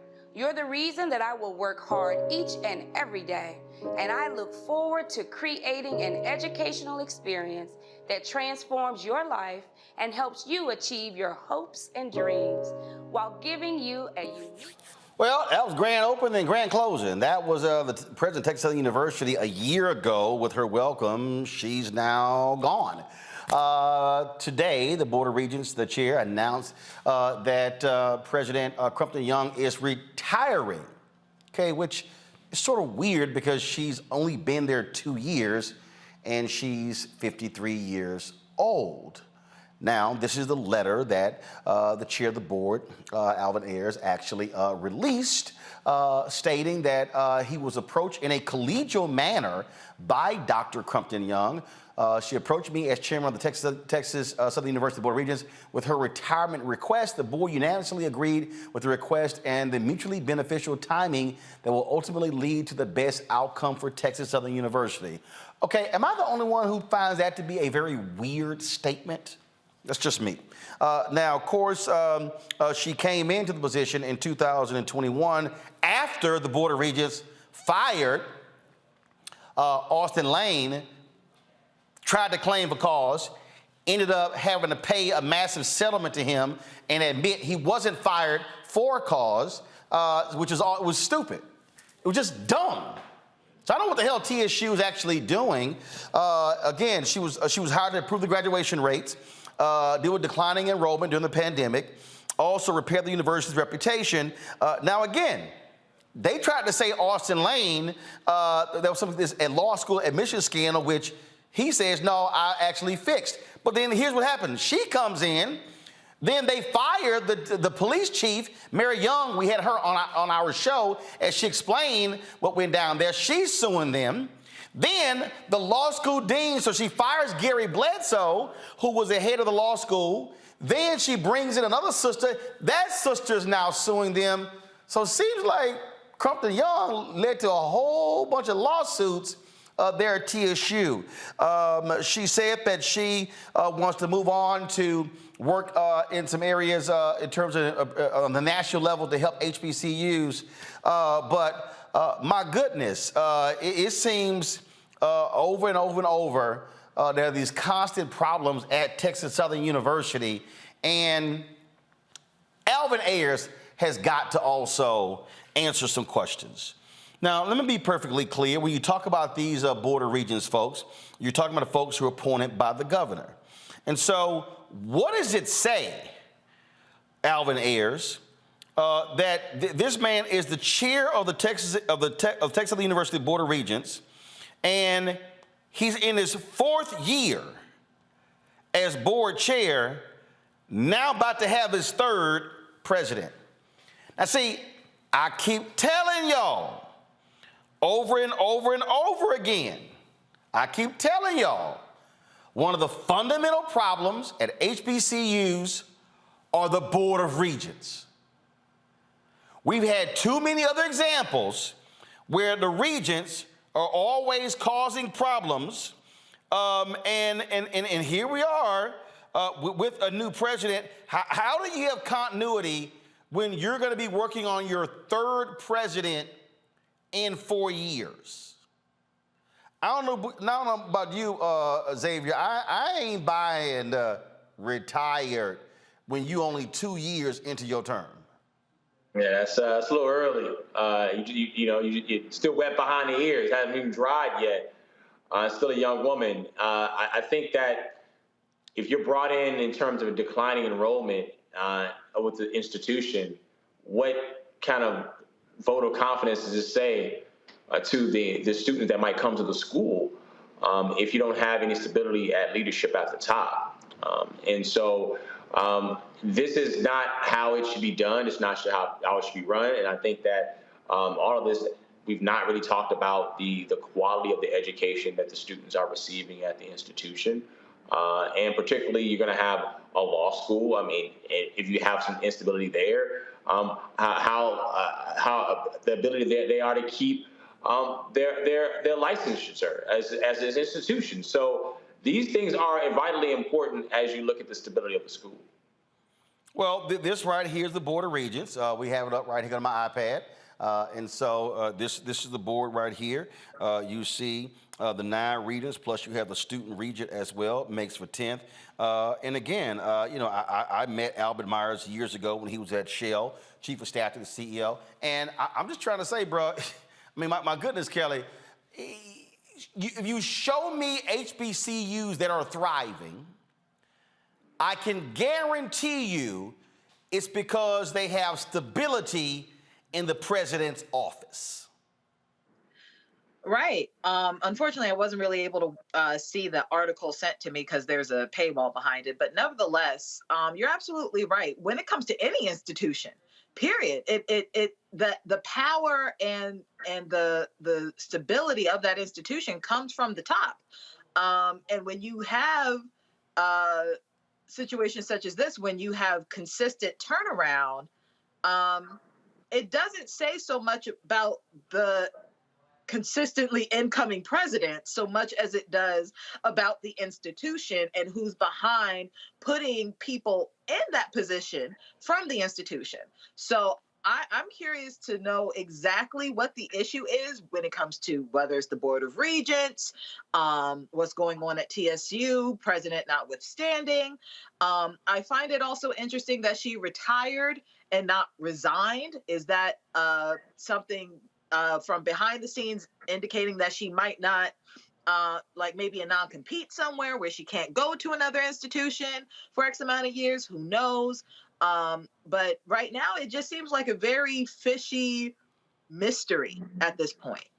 Well, look, it's a whole bunch of drama that's going on there, Michael.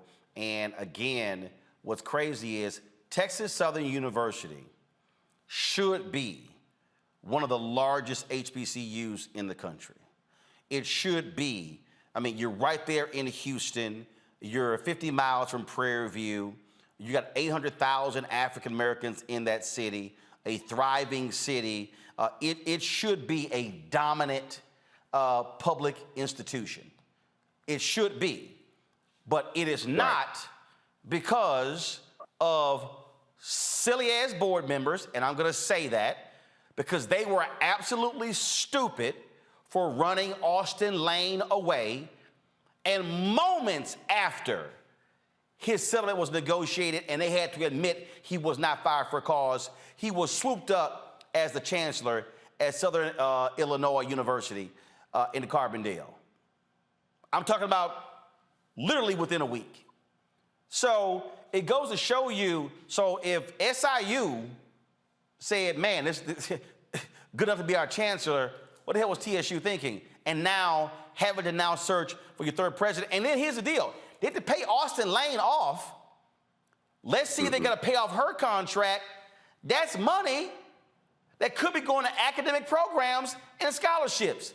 but you're having to pay for settlements with presidents that you fired. Right.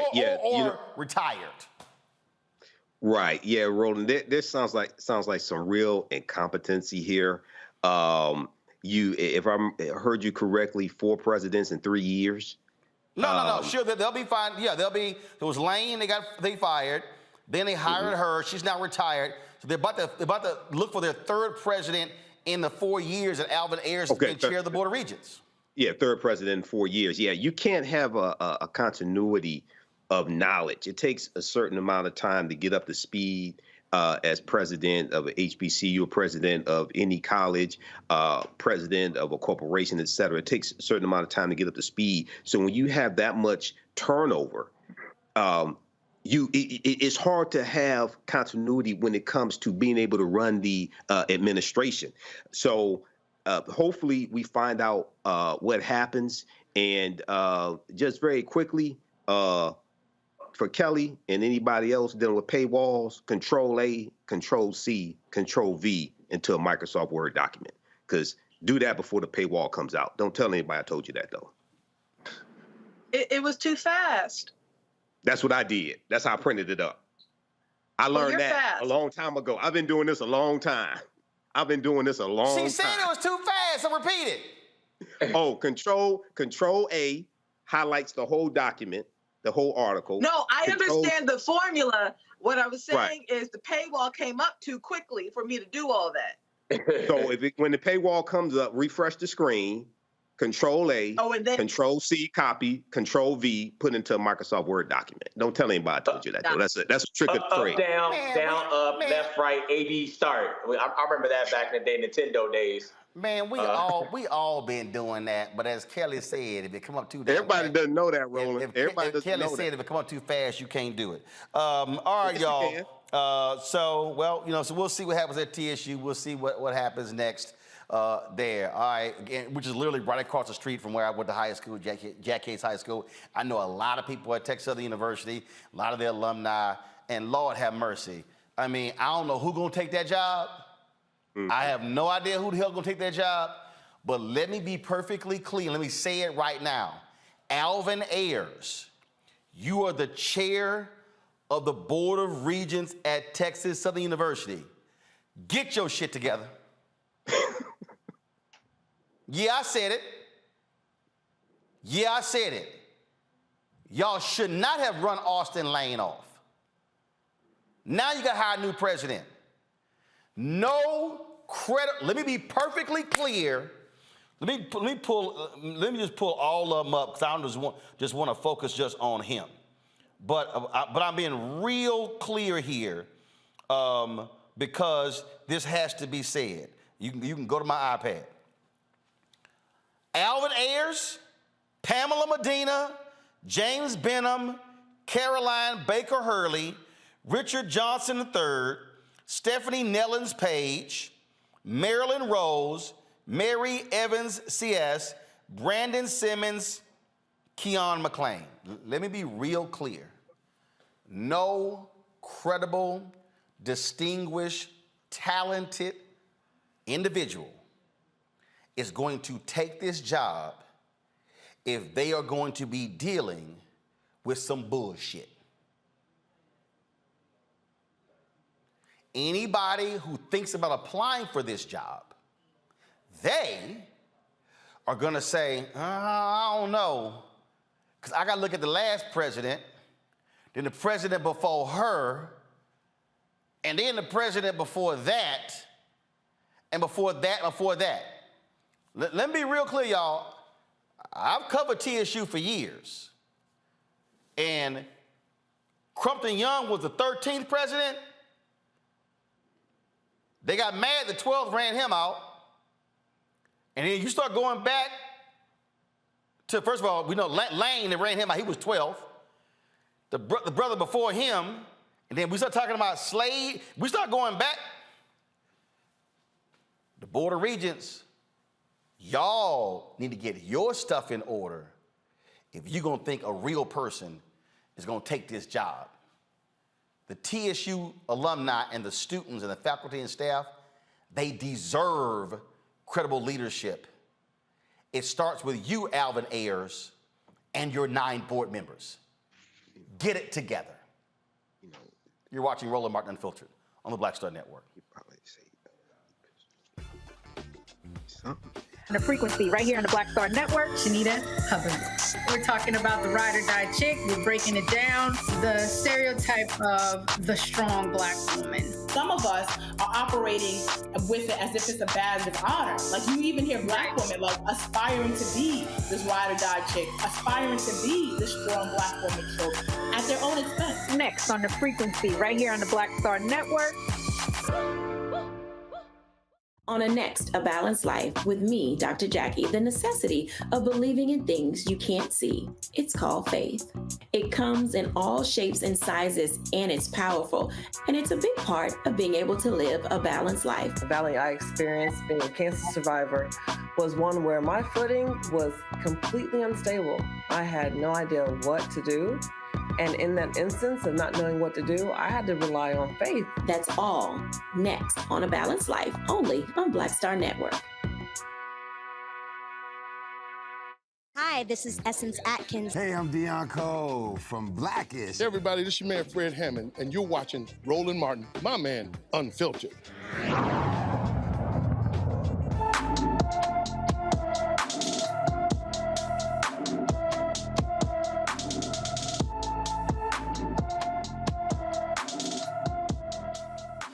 John Jackson's been missing from Indianapolis since April 8th. The 16-year-old is 5 feet 3 inches tall, weighs 120 pounds, with black hair and brown eyes. Anyone with information about John Jackson should contact the Indianapolis Metropolitan Police Department, 317-327-3811, 317-327-3811.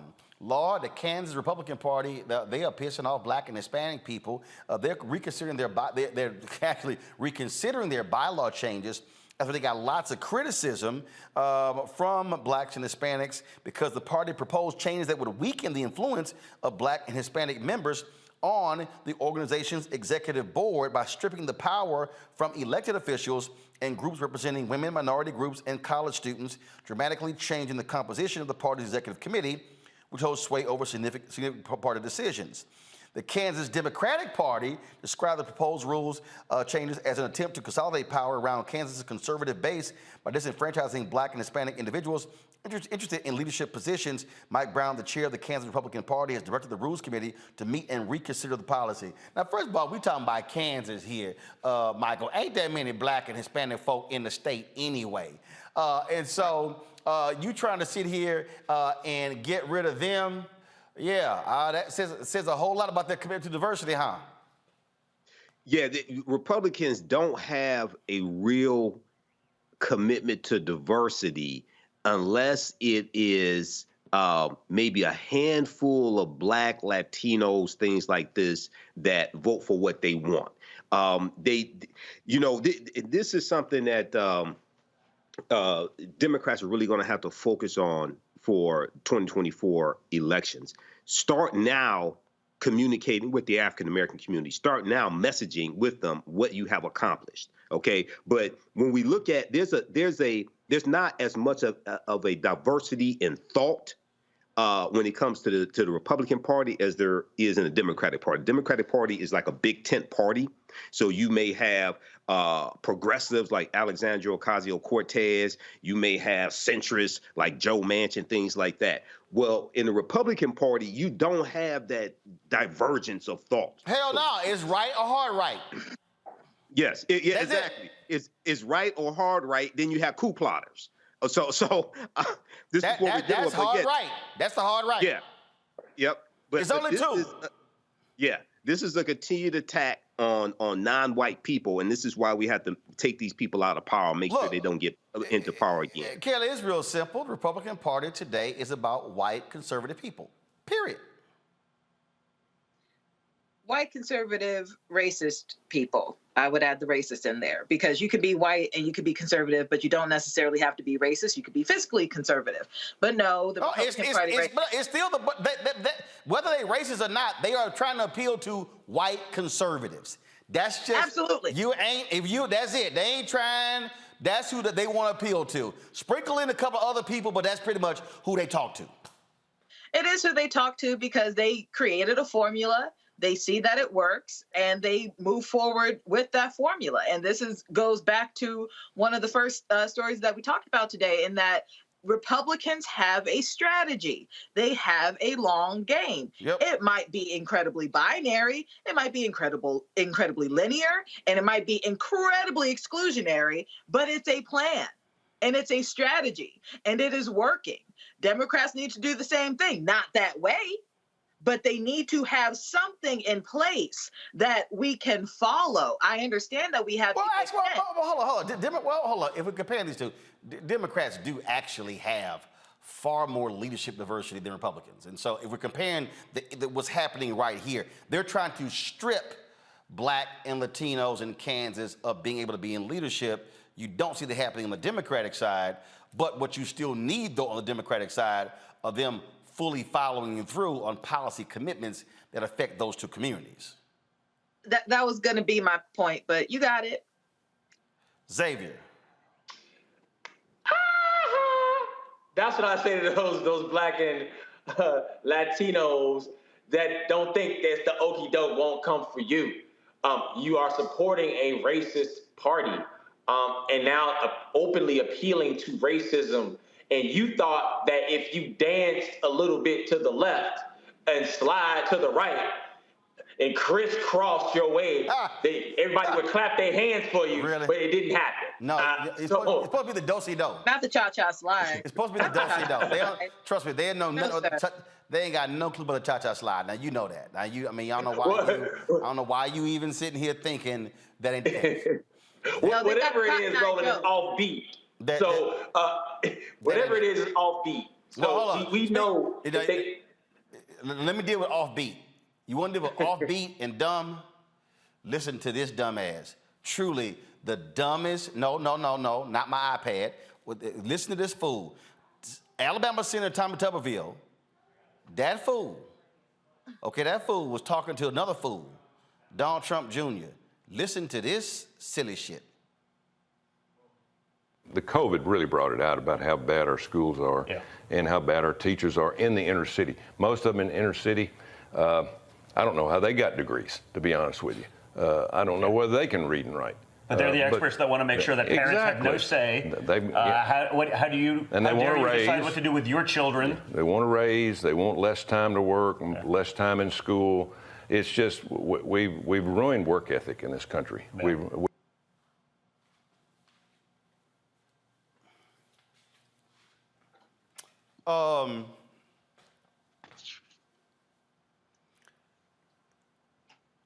Did that boy just question the intellect of inner city teachers? Yes, he did. I just want to make sure I heard that correctly. Run it back. The COVID really brought it out about how bad our schools are and how bad our teachers are in the inner city. Most of them in the inner city, I don't know how they got degrees, to be honest with you. I don't know whether they can read and write. But they're the experts that want to make sure that parents have no say. How do you decide what to do with your children? They want to raise. They want less time to work, less time in school.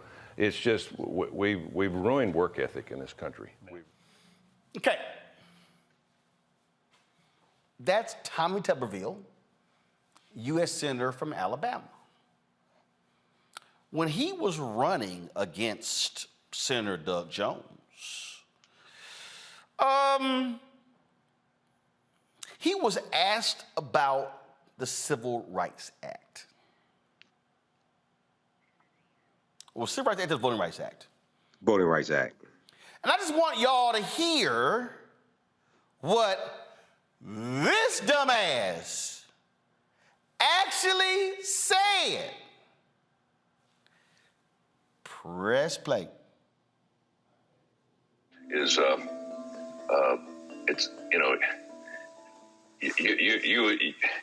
there's a lot of different things you can look at it as. Who's it going to help? What direction do we need to go with it? I want a 2-box. I think it's important that with everything we do, we keep secure. We keep an eye on it. It's run by our government, and it's run to the point that we it's got structure to it. It's like education. I mean, it's got to have structure. Now, for some reason, we look at things to change, to think we're going to make it better, but we'd better do a lot of work on it before we make that change.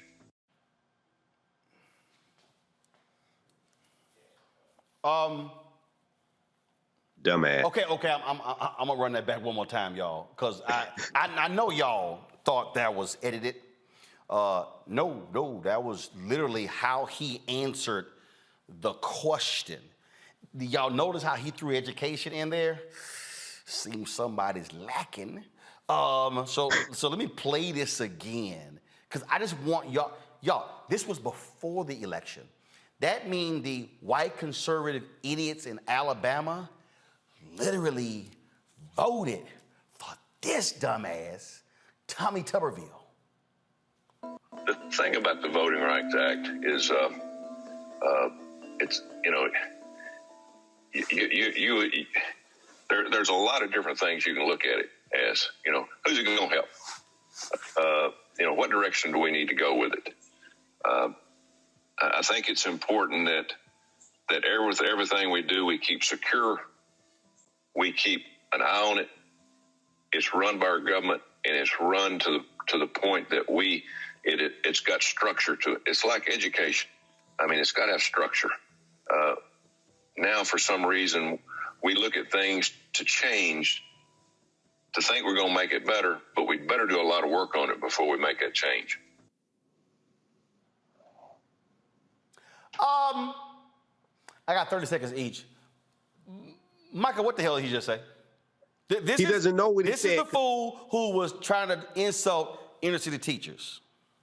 He doesn't know because he didn't know what the Voting Rights Act of 1965 did. And is it any wonder that he voted against the John Lewis Voting Rights Act? He even voted against Joe Manchin's Freedom to Vote Act. But this is the same guy who's holding up 150 military promotions, okay, because he disagrees with the military's policy for paying for travel expenses for people who are traveling to get abortions.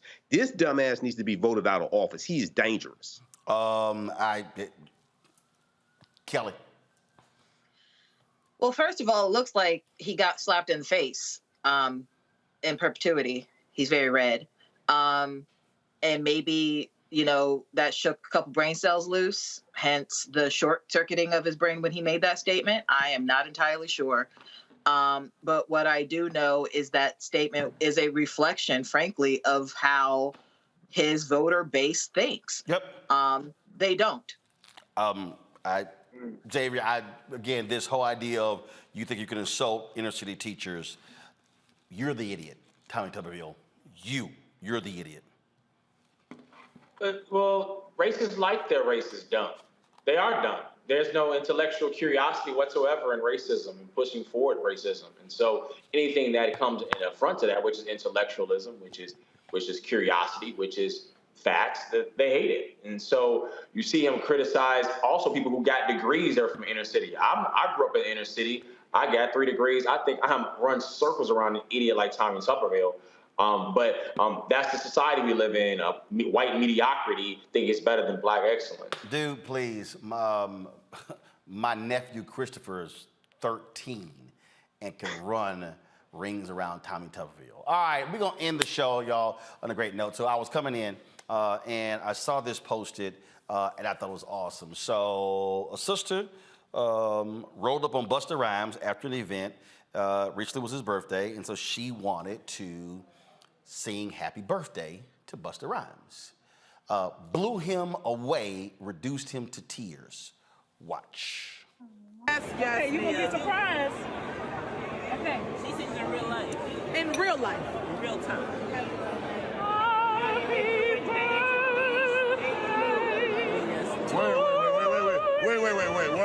Wait. Yes, what the yes. fuck going on? Yes. What the fuck? Let me finish. Let me finish. I definitely wasn't expecting that. Wait, mama. Start over. Give me a hand. Okay, here we go. Happy birthday to you.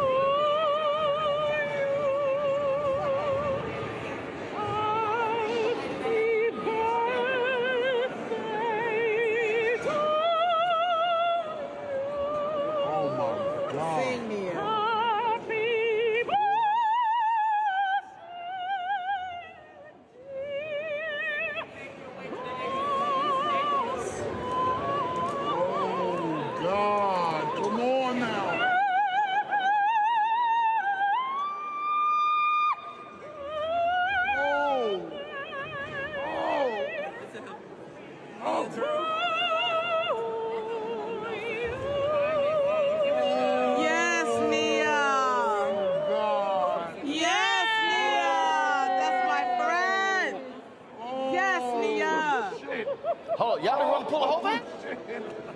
Why the fuck you do that? Y'all, that was, first of all, he reduced her to tears. Go to my iPad. This is her name. Her name is Nia Drummond. And so if you go to her Instagram, she posted on her Instagram, Shade Room, Jasmine Brand, others have picked it up as well. And again, Busta didn't know what to do by all of that. He was just absolutely blown away. That was pretty cool. As like I say, Xavier, he wasn't expecting that. Wasn't expecting it. She hit him in his soul. He had to have it. Start all over again. Let me experience this up close and personal. She did come to Busta what it is like right now, and she showed him what it was. Look again. If somebody walk up on you and they want to sing "Happy Birthday," you probably thinking they gonna sing a different way, Kelly. Then it's all like, nah. They like, oh my goodness, she about to hit him with the opera voice. Well, it's interesting. My mom was an opera singer, and I come from a family of musicians, and some of my closest friends are in classical music. I'm classically trained, so for me, this hit my heart in different ways. So it was gorgeous to hear, and the two worlds of opera and hip hop and rap meeting each other in that way. It's just beautiful to me. And you saw how I was gushing over here. I love it. I'm gonna play it again when I get off of here. Indeed, Michael. Yeah, it was powerful, Roland, and I think it really hit all of us in our souls. It hit us in our DNA, and it's the tonality of the voice that resonates with us. It's a vibration, it's a frequency. So, it brought Busta to tears. It was totally unexpected. It totally blew him away. So if she is not a professional opera singer, she should be. Hopefully she'll have like 1.4 million followers on Instagram very soon.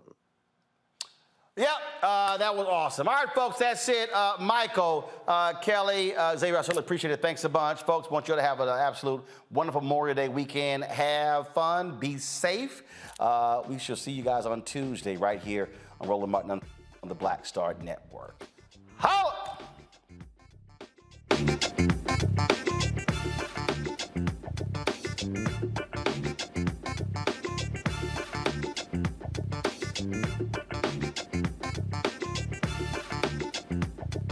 Thank you.